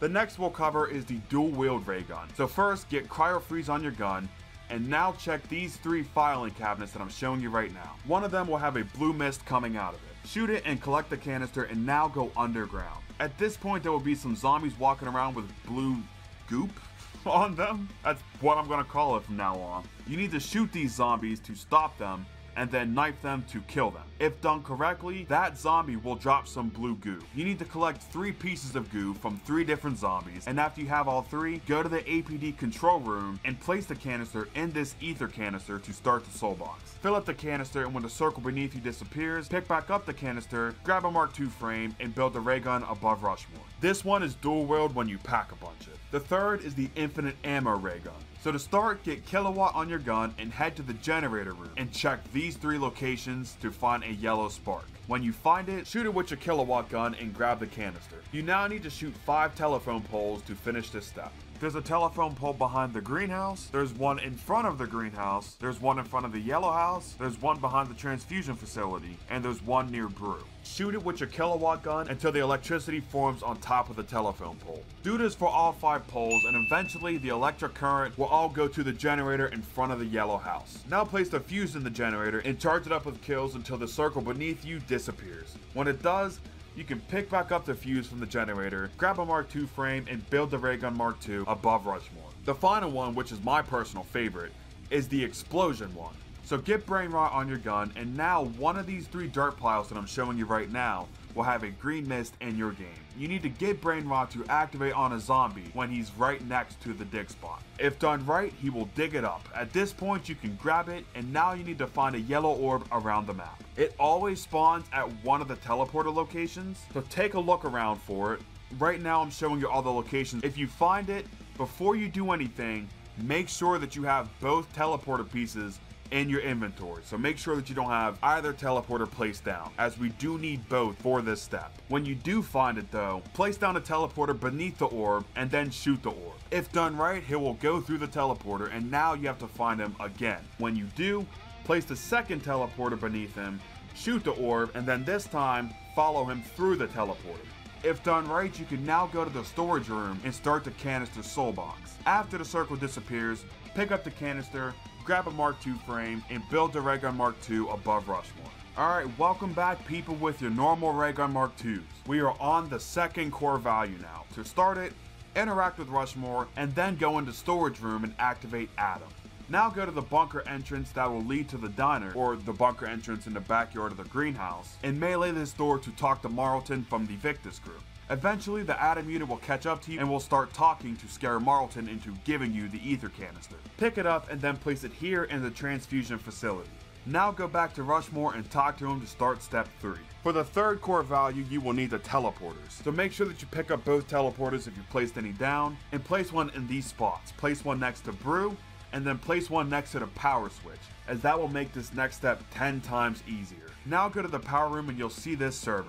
The goal at this point is to get a jolting jack to shoot this server. The easiest way to spawn one is by hanging out in the backyard of the houses, and one will spawn pretty quickly. When he does, go back to the power room and stand in front of the server box and get him to shoot you. If done right, you can interact with the server, and the green lights beneath the server will start counting down. As soon as you grab it, you have 10 seconds to bring it to Rushmore before it overheats and you have to redo it. So as soon as you interact with the server, run through the teleporter to come out by Brew, and then continue on the path that I'm showing you and put the server in the available slot before the green lights turn off, and you should be good. If you're taking too long still at this point, you can also use the dash ability on your sword, the level 2 ability, or you can use your stamina modifier, but neither are necessary to complete this step. When you put in the server, we now need to get Brain Rot on our gun. So go to Rushmore and enter the code 7225 or PACK to spawn a free bonfire sale. Make sure you activate Temporal Gift before you grab it to double its length. Once we get Brain Rot, there's 3 codes around the map that we have to collect and give to Rushmore. Here's the locations for the 3 codes. They're in the same 3 spots every single game, so there's nothing to worry about here as far as spawn locations go. The codes are covered up by painting, so you need to use Brain Rot on a zombie or use Ctrl-Z if you ran that to get the zombie to swipe the painting off the wall, revealing a code. Once you get the code, write it down or take a picture of it or something like that to remember it, and then go do the other 2. Once you have all 3 codes, save 1 zombie left, and then you can go input all 3 codes into Rushmore. You can input these 3 codes in whatever order you want. You don't have to put them in a certain order or anything like that. When the zombie catches up to you, bring him outside the house and get Winter's Row to freeze him so you can go back and input the rest of the codes. Once you type all 3 codes in, you can interact with Rushmore again, but this time he'll start a core value, but then he, along with the rest of the power in this map, will get shut down. Your job here is to turn the power back on, which obviously it's not as simple as just hitting the power switch. There's 6 switches that you can interact with in the bunker. There's one in every single room in the bunker except for the APD control room. So right now I'm showing you all the locations where they can spawn. When you find one, take a look at this cheat sheet and match the switches in your game. So for example, if you're in the generator room, then this switch would need to be up. If it's already correct, then just ignore it and go to the next switch. Eventually you will hit one and all 6 lights will turn green, and at this point you solve the puzzle. So now you can go back to the power switch and turn it back on to finish the step. Now go back to Rushmore and interact with him to start the 5th and final core value. After Rushmore stops talking, there will be 3 robots around the map with partially detached heads. Here's all the locations that I'm showing you right now. There is 6 locations in total, or more specifically, there's one behind the A house, B house, C house, and D house, and then there's one in the diner and lounge areas. When you find one at one of these locations, look and see if there's a blue light sparking in the robot. If there is, then that's the one that you have to do right now. But if there isn't one, then that's one that you will have to do later on. Before you interact with it though, make sure you have your guns fully pack-a-punch and you have a full shield and your perks. And additionally, at this point, I would recommend you getting the monkey bombs out of the mystery box as well. But getting back to the step, locate the robot with the blue light and interact with him. You now need to survive in this area for anywhere between 45 seconds and a minute. The easiest way to do this is just to spam your Ray Gun Mark II everywhere. You can additionally throw monkey bombs if you want, and you can also use your sword if you have it available. This is time-based, not kill-based, so you don't have to kill anything if you don't want to. But it's also worth mentioning here that if you get overran and you think that you're gonna die, you can use anywhere but here to get out of there, but if you do, then you will have to redo that specific lockdown. So there is a penalty with doing that, but then again, that beats downing, you know? But after around a minute or so, the barriers will go away, and so will the robot. But where the robot was, there will now be an arm. Pick it up, and now we have one of the 3 robot parts that we need. I should also mention at this point that if you ever need ammo, don't forget that you can sometimes get a max ammo to spawn in the yellow house shed. So if you need one, make sure to check in there for a max ammo. So now find the second one. Again, same as before, when you find the blue light robot, interact with him to start the challenge. And just a tip, if you end up getting the sea house or the prison facility, I recommend staying back here where I am and watching in front of you while throwing monkey bombs. Zombies will spawn behind you here, but it doesn't happen terribly often. So this is a decent way to deal with the hardest lockdown. When the second one is finished, again, grab the robot arm where the robot originally was, and then head to the final one in your game. After you complete the third one, the robot will drop its head. Pick it up and now go to the APD interrogation room and place the robot parts on this half-complete mannequin. This will give you a white flash along with some dialogue. At this point, I would go to Rushmore and type in, but do not enter yet, the code for the undead man walking. But wait to click enter until zombies start spawning again. Now on the final step before the boss fight. There's an orb somewhere in the map that you have to find and escort. Here's the 3 locations where it can spawn. When you find it, make sure that you stay close to him at all times, because if he gets too far away from you for too long, he will despawn and you have to end the round and then look for him again on the next round without an undead man walking. So you want to do this step correctly the first time. But with saying that, as long as you don't fail, doing this step with an undead man walking is really easy. Just follow the orb, and eventually it'll get back to the APD interrogation room and go to the mannequin. At this point, we are ready for the boss fight. So get all your perks, get a full shield, get a max ammo, and this is your last chance to get the monkey bombs as well. When you're ready for the boss fight, interact with Rushmore one final time and then come down to the APD control room and interact with this computer. At this point, the shield will be on the workbench in this room for the rest of the game. So if you ever need a new shield for whatever reason, make sure you come back and get one. The first part of this boss fight is to just fill up the soul canister. You can kill the zombies anywhere except for the hallway that leads to storage. When you fill up the canister, all the robots will despawn and the Avogadro will come out of the APD. Now at this point, a pretty nice cutscene-ish moment will happen, and after the nukes drop, spoiler alert, go in this hallway to get a head start. Now as soon as the door opens, go to the storage room and interact with this soul canister to start charging it. Whenever you do this during the boss fight, the Avogadro will automatically teleport to you. Now speaking of teleporting to you, in this fight he has 3 attacks. His first attack is to stun you. You know he's doing this attack when he makes this sound.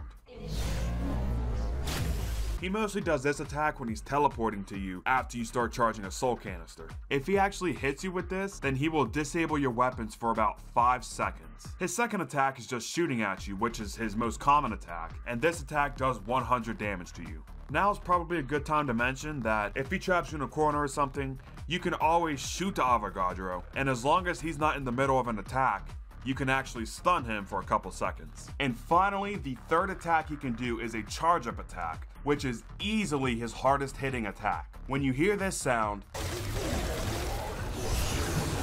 immediately pull out your shield because he will charge at you in about a second after that sound, dealing 150 damage to you, leaving you one hit to the robots. But if you're fast enough, you can actually block these attacks if you have Victorious Tortoise. You can block all of his attacks just by pulling out your shield. But getting back to the boss fight itself. To beat this boss fight, we have to fill up a soul canister in the 4 different areas in the bunker, and then get the Avogadro back in the APD. When you interact with the soul canister in the storage room, the Avogadro will automatically teleport to you. At this point is when you should throw your monkey bomb. So shoot the Avogadro to stun him, throw a monkey bomb, and then kill the zombies attracted to it. And then when the monkey bomb blows up and zombies start spawning again, you just repeat the process until you beat this phase. If you don't have monkeys, just run around this area and just spam your Mark II with the zombies and use your sword as much as possible. You get a max ammo and a carpenter after each of the 4 soul canisters that you fill up. So don't worry about conserving ammo or anything like that. Just spam your ammo everywhere. Also, you want to be killing zombies at all times because when you're not killing anything, the progress that you've made on the soul canister will start to deplete. If the charge in the canister empties all the way, then it'll be disabled for around 20 seconds. So if this ends up happening in your game, just go to one of the other soul canisters in the map and fill up that one, and then when you're done with that one, go back to the one that was disabled and finish it. So do one of the strats that I told you to, and eventually a max ammo and a carpenter will spawn in the entrance to the generator room. Grab it and get out of that room as soon as possible. I say this because the Avogadro will soon start shocking the room that you just filled up. And this goes without saying, but obviously if you stay in that room too long, he will kill you. Speaking of shocking things, now's also a good time to mention that if you ever need Pack-a-Punch or you need to buy your soda or your tonic because you went down, first have to interact with it to take away the electricity that will deal damage to you when you do so, and then you can interact with it again to get whatever you need. So now go to the next one, which I like to do the lounge next. Activate the soul canister right next to Ted, and if you have monkeys, do the same strat as last time. If you aren't running monkey bombs, the best way to survive in this room is to just try and keep him behind this chimney so he can't attack you. So when he starts coming up the right side of the chimney, to run to the left side to try and bait him behind the chimney again, and then run away from him again. Just keep doing that over and over again. Also, don't forget that you can stun the Avogadro, and I recommend you doing that as much as possible. Eventually, the max ammo and the carpenter will spawn outside of the lounge. Grab them and get out of that room and stay out of it for the rest of the game. The third soul canister is in the diner. It's right here where I'm showing you, so activate it and then kill the zombies. Now, if you have the monkey bombs, do the same thing as before, but if you don't, what I like to do is I sit on one side of the diner and kill zombies while waiting for the Avogadro to catch up to me. And when he turns the corner to shoot me, I stun him and then I run to the other side of the diner, and then I repeat that until I finish the soul canister. When you fill up the third one, grab your drops and go to the soul canister in the beds and start charging it up. This one is the easiest one to do since the area is so open. You can just train in here normally, even with the Avogadro here. When you fill up the one in beds, grab your drops, and at this point we need to get the Avogadro back in the APD. Now you can just bully him from here and just shoot him from beds back into the APD control room, but the easier and the safer thing to do is to just go to the APD control room and wait for him to follow you. And when he's in this room, shoot him towards the door for the APD that he already came out of, and after enough bullets and you get him close enough, he will get sucked up back into the APD and the door will close behind him. There is just one more step in this Easter egg that you have to do, which is coming back to this computer and interacting with it to teleport him to transit, and then after you do that, go back to the APD door and it'll open, revealing the elemental shard. When you pick it up, you will get the cutscene, and with that, you have successfully completed the Alpha Omega Easter egg. I hope I was able to help you out with this guide. If I did, be sure to let me know by dropping a like and commenting down below. Again, if you're still having trouble with this guide after watching this video, comment down below and I will try to help you out even further. And finally, let's move on to the last Easter egg in this game, Tag Their Toten. If you watch this whole guide and you're still having trouble after watching it, leave a comment down below and I will try to help you out even further. But with that being said, let's jump straight into the class setup. For your perks, you want Dying Wish, Victorious Tortoise, PhD Slider, and Winter's Wail in your modifier. For your elixirs, you want to run stuff like Anywhere But Here, Temporal Gift, Arsenal Accelerator, and most importantly, Stock Option. We will be using this at the very end of the Easter egg to make the hardest part of this quest a walk in the park. If you want to run mega elixirs, you could run stuff like Talking About Regeneration, Shields Up, In Plain Sight, and stuff like that. For your specialists, you want the Path of Sorrows. For your equipment, you want the Wraithfires, although it doesn't really matter. And for your starting weapon, you want the Strife. You could also run a Talisman that prevents you from ever losing a certain perk, and then put PhD Slider in that perk slot. One last thing, I would also recommend you max out the Vapor and put the Bayonet attachment on it as well. To beat this Easter egg, you're going to want to get the Hellion Salvo, the Wonder Wasp Sniper for a step in the Easter egg. You'll also want to get the Samantha boxes, and for the boss fight, you either want to get the Thunder Gun or the Tundra Gun. Now, hear me out. Before you go into comments typing and saying how bad the Tundra Gun is, it was massively buffed after this map came out, and it's now a one-shot kill forever. It is so much easier to obtain than the Thunder Gun is, and we're running PhD for the Hellion Salvo anyway, so there's no downside really of getting the Tundra Gun. If you don't believe me, load into custom mutations on round 50 and wonder weapons only in the box, and see for yourself.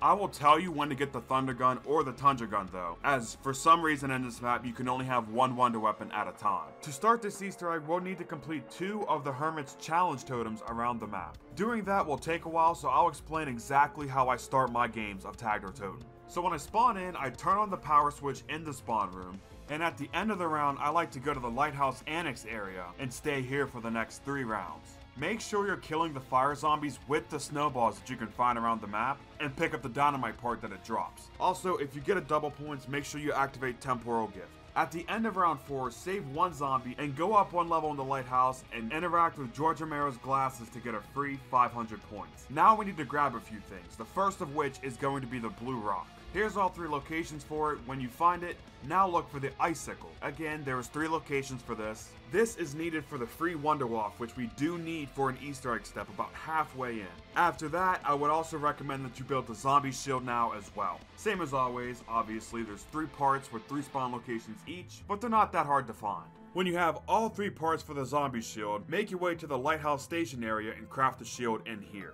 This is the only place you can build it, but I feel like I should say where regardless. Now go to the top of the lighthouse and give Hermit the blue rock. Doing so will unlock Pack-a-Punch, and now we also have the Hermit Totem challenges turned on as well. While you're here, I'd also recommend you grab the Vapor off the wall as well, because the challenges we're about to do require a lot of stabbing. And also, we need a lot of points to try and get the Hellion out of the mystery box, so grab the Vapor and keep your Strife as the second weapon as well. Since you built the shield, you should have the Frozen Crevasse area open, and in this area will be the first set of challenges that we will do. So go up to the challenge totem and interact with it to start the challenge, and after the Hermit stops talking, a challenge will pop up on the side of the screen. The first challenge for this area is to kill 20 zombies while standing in the water. So what I like to do is I get a horde of zombies and I lead them into the water, and then I pull up my specialist next to the horde. If you don't know, doing this will both respawn the zombies, level up your specialist, and give you points. And for this challenge it also counts as well. When you kill the 20 zombies, go back to the challenge totem and interact with it to claim the reward. Now it'll give you the challenge of shattering 6 frozen zombies. This one is really easy. Just stab a zombie in the water with your Strife, and it'll freeze up and shatter the zombie. When you complete the challenge, claim the reward, and now pause your game and turn on subtitles. The Hermit will now sing a 5-note song, and you have to repeat it with bells in the spawn room. So when he sings a song, each note will pop up on the screen with subtitles, and write it down or remember it, and use these 4 bells in the spawn room to repeat the song. If by chance you didn't hear the song, you can always go back up to the challenge totem and interact with it again, and it'll repeat the song for you. If you play the notes out of order, it'll reset and you'll have to do it from the beginning. Once you play the song though, you can go back to the challenge totem and interact with it to get extra snowball slots. This is the first challenge totem completed. Now let's go open up the ship. While we're doing this, there's a few things we need to do. The first of which is turning on the second power switch. After that, drop down and grab this gearbox. Now we need to find the 2 zipline cranks on this ship. There's 3 locations for each crank. All the spawn locations are somewhat close to each other. Right now I'm showing you all of their locations. They're kind of hard to see in some locations, so if you're having trouble finding them, they might just be shrouded by the dark areas that they're in, but when you find them, you need to place the zipline cranks and crank them all the way back to repair the zip lines. And you need to place them where I'm showing you right now. Once you fix both the zip lines, craft the dynamite if you have all 3 parts, and make your way to the back of the ship. Here you will find the second challenge totem that we will do. So activate it and come to the very back of the ship where Mule Kick was on Call of the Dead, and place the icicle we previously picked up in this pot. And while you're here, you might as well read the schedule that's next to it. One last thing you should do this round, come down to the room with Cola, or where Juggernog was on OG Call of the Dead, and shoot this blue pipe to gain access to the sunken path.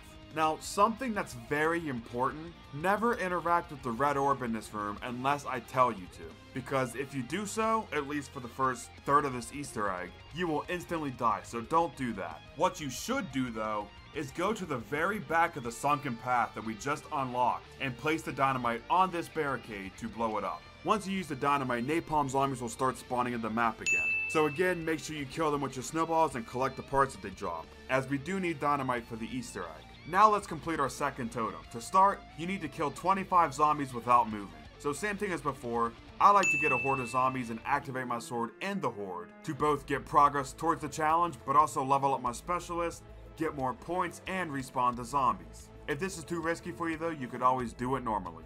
After you finish it, grab the reward that it gives you, and the second challenge is 10 melee kills. So use the Vapor with your bayonet to one-life the zombies, and after 10 you will complete the challenge, and this one is a fire sale. Make sure you get down to the end of the round and pop temporal gift before you grab the fire sale.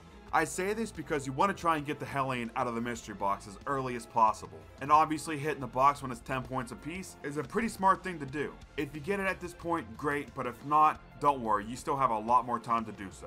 If you get the Thunder Gun or the Tundra Gun, good, but we need the Wonder-Waff Sniper for a certain step in the Easter egg, and for some reason in this map, you cannot have more than one Wonder Weapon in your hand at a time. The final challenge for this totem is to grab the super ingredients, place them in a pot, and add water. So the first part of this is grabbing the 3 ingredients around the map. This isn't hard, this is basically the same thing as building the zombie shield, if you really think about it. Right now I'm showing you all the locations. If you grab one of the parts and you see the counter doesn't go up, that's completely fine, that just means you didn't grab all 3 parts yet. The challenge will go up to 1 out of 3 after you grab all 3 parts. When you have them all, go back to the pot where we placed the icicle into and grab the key, add the soup ingredients, and throw a snowball in the pot to add the water, and now the challenge is complete. Go back to the challenge totem and claim your reward, which is a temporary extra 4 hits. And now that we have 2 of the challenge totems completed, we can go up to the hermit and he will give us some dials. Pick them up, and at this point we can now start the Easter egg, but there are a few things that I like to do first. The first of which is getting the zipline handles. So go to the hermit and he'll lower down the zipline handles. Pick him up, and after around 20 seconds he will lower back down the pulley and you can give him the broken gearbox. Wait another 20 seconds or so and he will lower back down the repaired gearbox. You can now place his back on the flinger to use it. Now go to the facility. When you're here, make your way to the human infusion room and turn on the 3rd and final power switch. Doing so will turn on Golden Pack-a-Punch. It'll also turn on the power in the facility, which we need because we need to get a piece of equipment first. Right now I'm showing you all the locations for the key cards. There's 3 spawn locations for one in the decontamination room, and there's another 3 spawn locations for the other one in the specimen storage room. So like I said, right now I'm showing you all the locations. When you find them, make your way to the security lobby and place them into this machine. Wait around 10 seconds for it to repair the key cards and pick them back up, and then make your way back down to the human infusion room and place the key cards on each side of the vault and interact with the vault to start a lockdown. This lockdown is about a minute long, and during this time, unfortunately you can't grind points or anything, but you can use this time to level up your specialist if you want to.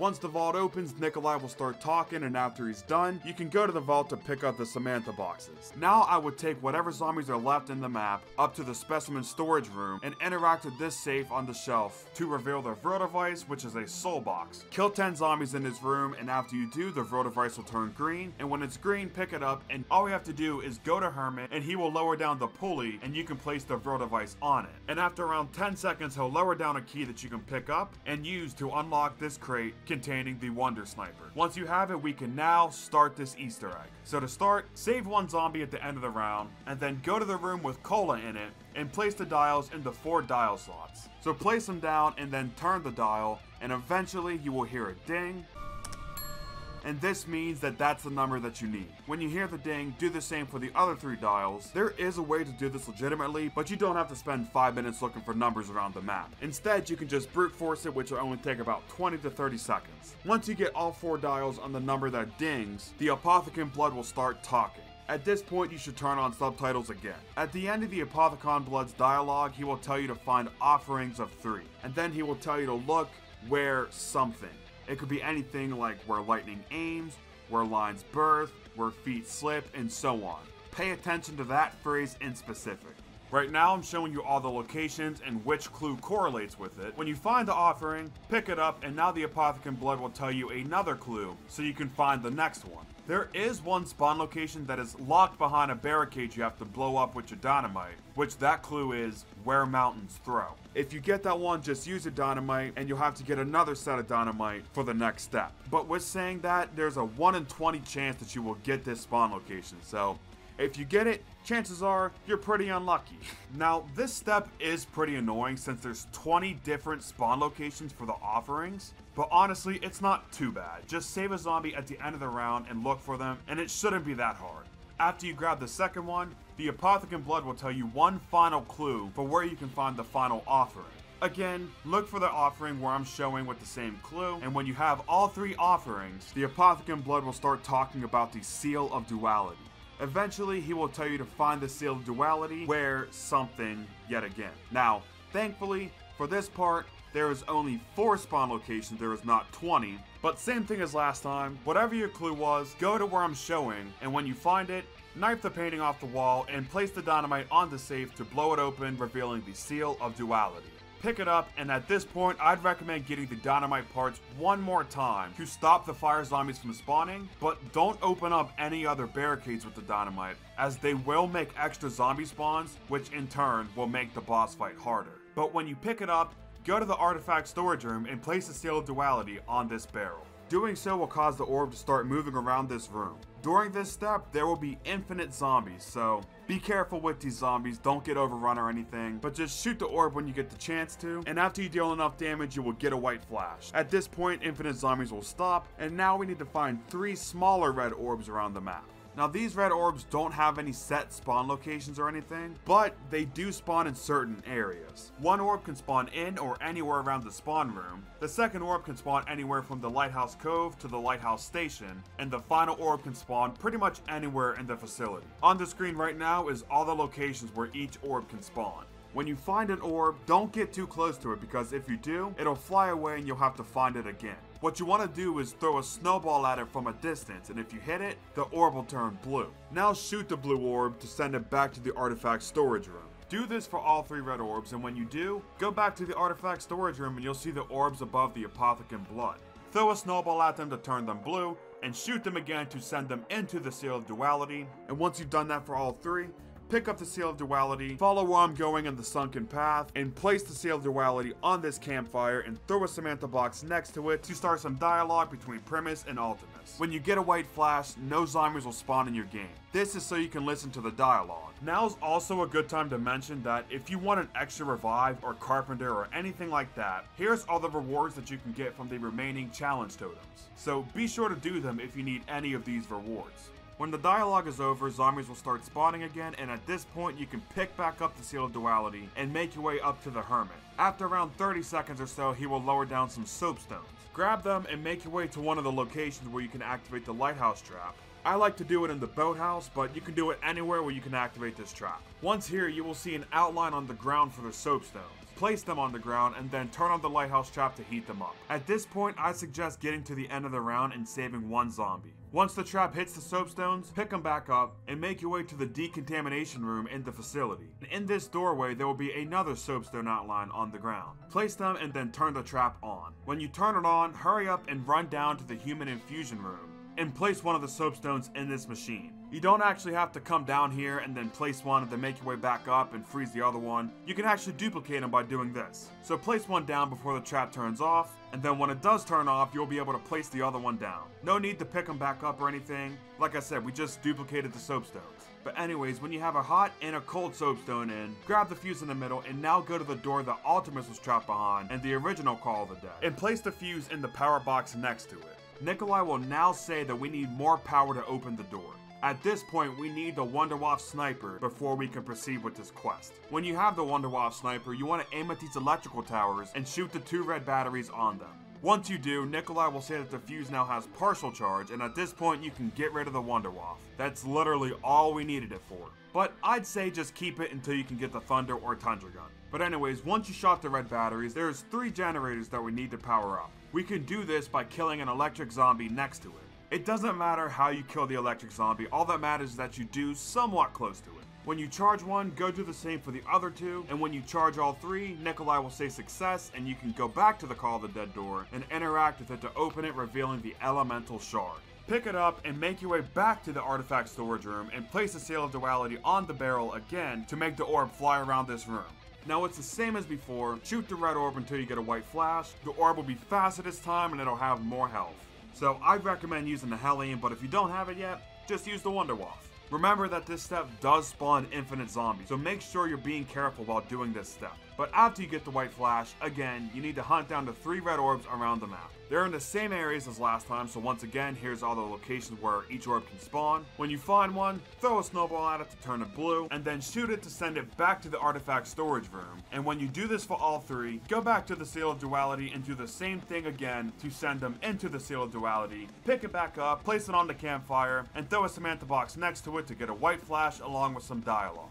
After the dialogue is over, you can pick back up the Seal of Duality, and at this point you need to make up your mind if you want the Thunder or Tundra gun. You can get both out of the mystery box, but they are pretty hard to get, so I'd say just get them for free via the side quest. I strongly recommend you get the Tundra gun for all of the previously mentioned reasons at the beginning of this video. If you do want to get the Tundra gun, skip to the timestamp on the screen right now to go to the side quest for it, but first I will explain how to get the free Thunder gun.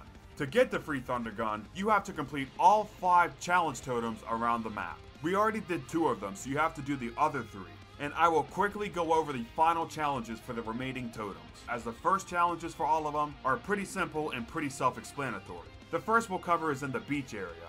The final challenge for this one is to complete 3 SOS signs around the map. You can do this by throwing snowballs at the blank spots to fill in the letters.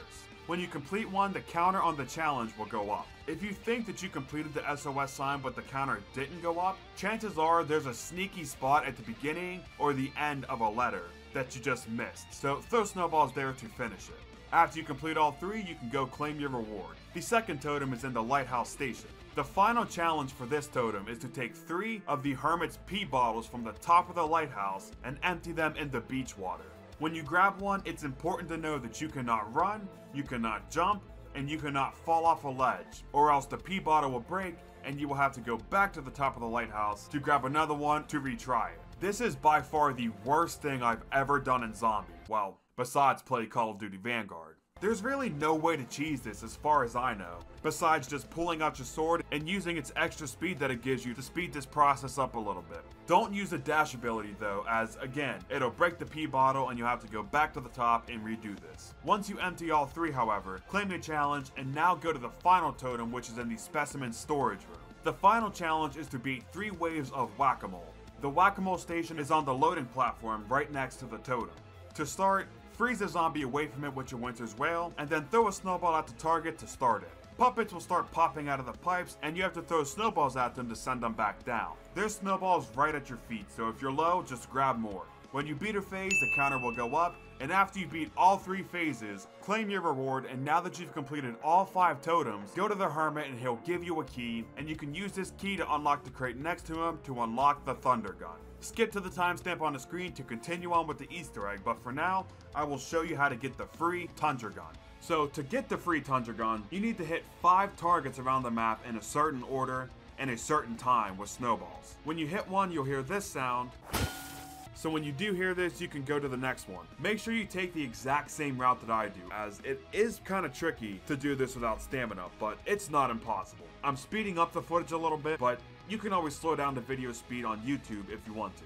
Once you hit the final target in the cargo hold, the crate next to the target should open up, revealing the Tundra Gun. If it didn't, then either you were too slow or you happen to miss a target. So if it doesn't open in your game, you're gonna have to redo this process. And just a heads up, for this thing to be effective, you do need to shoot it at the ground instead of the zombies themselves, which is really good for the end of the Easter egg, as at that point, we will basically have no choice but to shoot at the ground. Just treat this thing as like a frozen Hellion, that's the best I can say.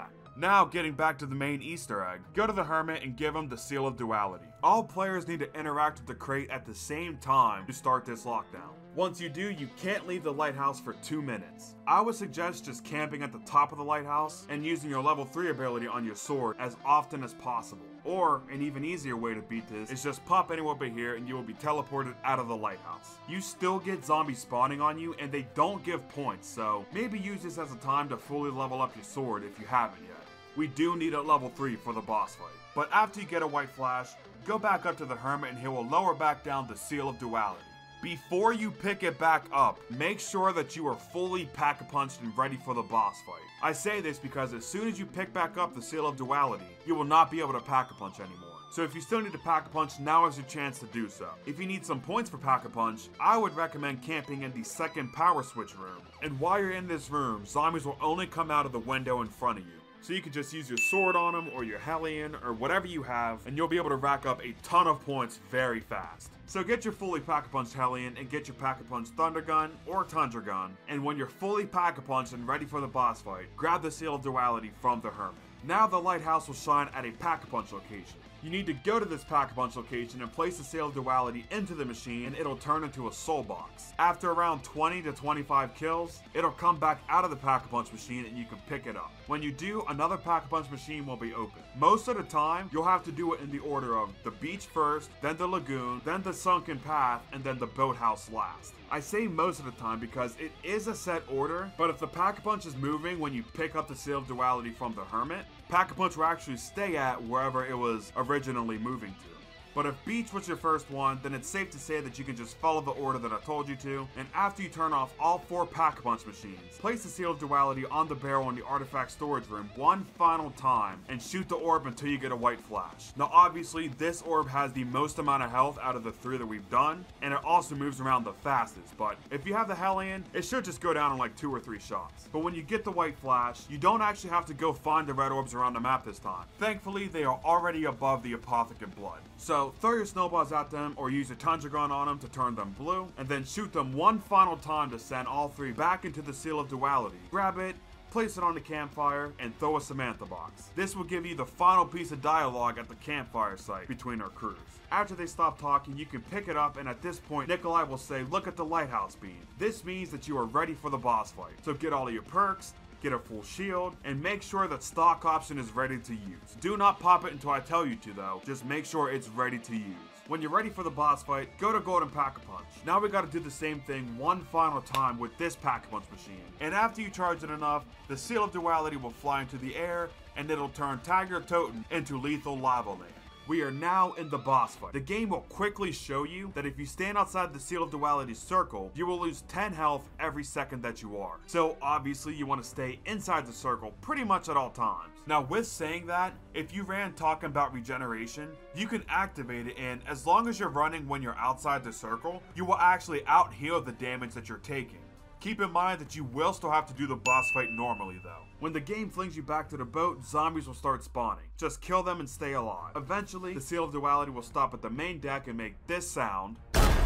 And anytime you hear that sound, that's your cue to kill zombies to charge up the Seal of Duality. After 20 kills, you'll get a white flash, and you can come downstairs and find your max ammo and carpenter in this room. Now the orb will take you through the artifact storage, sunken path, and lagoon, and eventually it'll stop at the lighthouse cove. When you hear the aforementioned sound, kill a horde of zombies to charge up the Seal of Duality, and when you kill enough zombies, you'll get a white flash, and your drops will be sitting right underneath the Agarthan device. Next, the orb will take you through the hidden path and through the beach, up the lighthouse approach, and it'll stop at the lighthouse station. Again, when you hear that same sound, kill all the zombies that you can find, and eventually you will get a white flash. At this point, try not to use your sword. If your shield broke, now is your last chance to get a new one after you get the white flash. Speaking of, after you see the white flash, grab your drops, and now we have to go up the lighthouse, through the facility, and into the human infusion room. But it's not that simple since there's a zipline involved.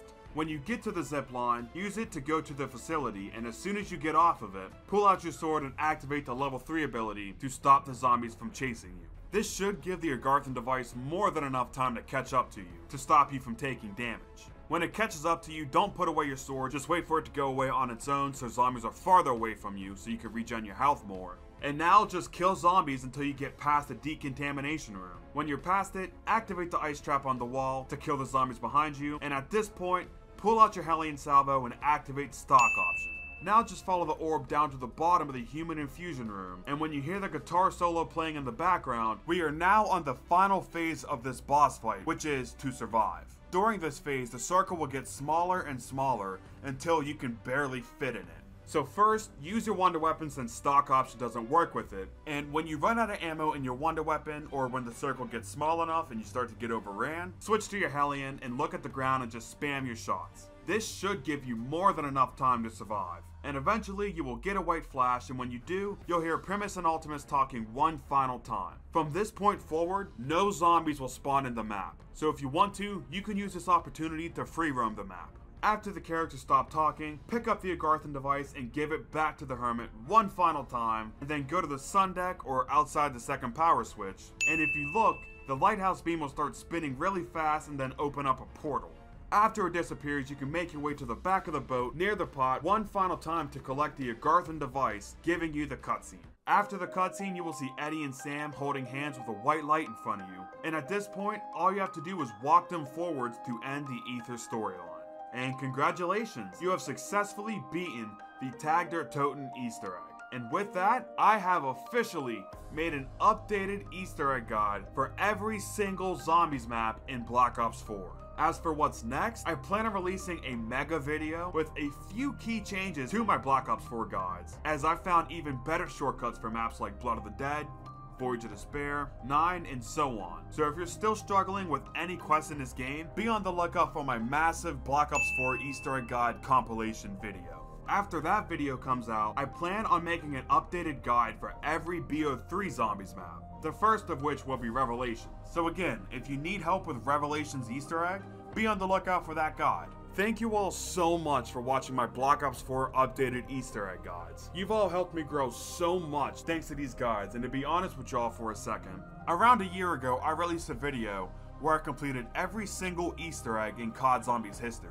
I worked on this video for over a year getting all of the footage for it, and when I released it and that video flopped, combined with my really bad mental state at that point in time, I was ready to call it quits on YouTube, with the Blood of the Dead guide being the final video that I would release. And the only reason I made that video after my every Easter egg video is because I was already working on it before I released my every Easter egg video. So I uploaded my Blood of the Dead guide and I was ready to call it quits, but then I saw I was helping out so many people, including YouTubers like Samuel the 17th, that I realized that growing on YouTube by making COD Zombies content is still possible, and it wasn't a lost cause. So again, thank you all from the bottom of my heart. Thank you all so much for supporting me, and with that being said, I will see you all in the next one.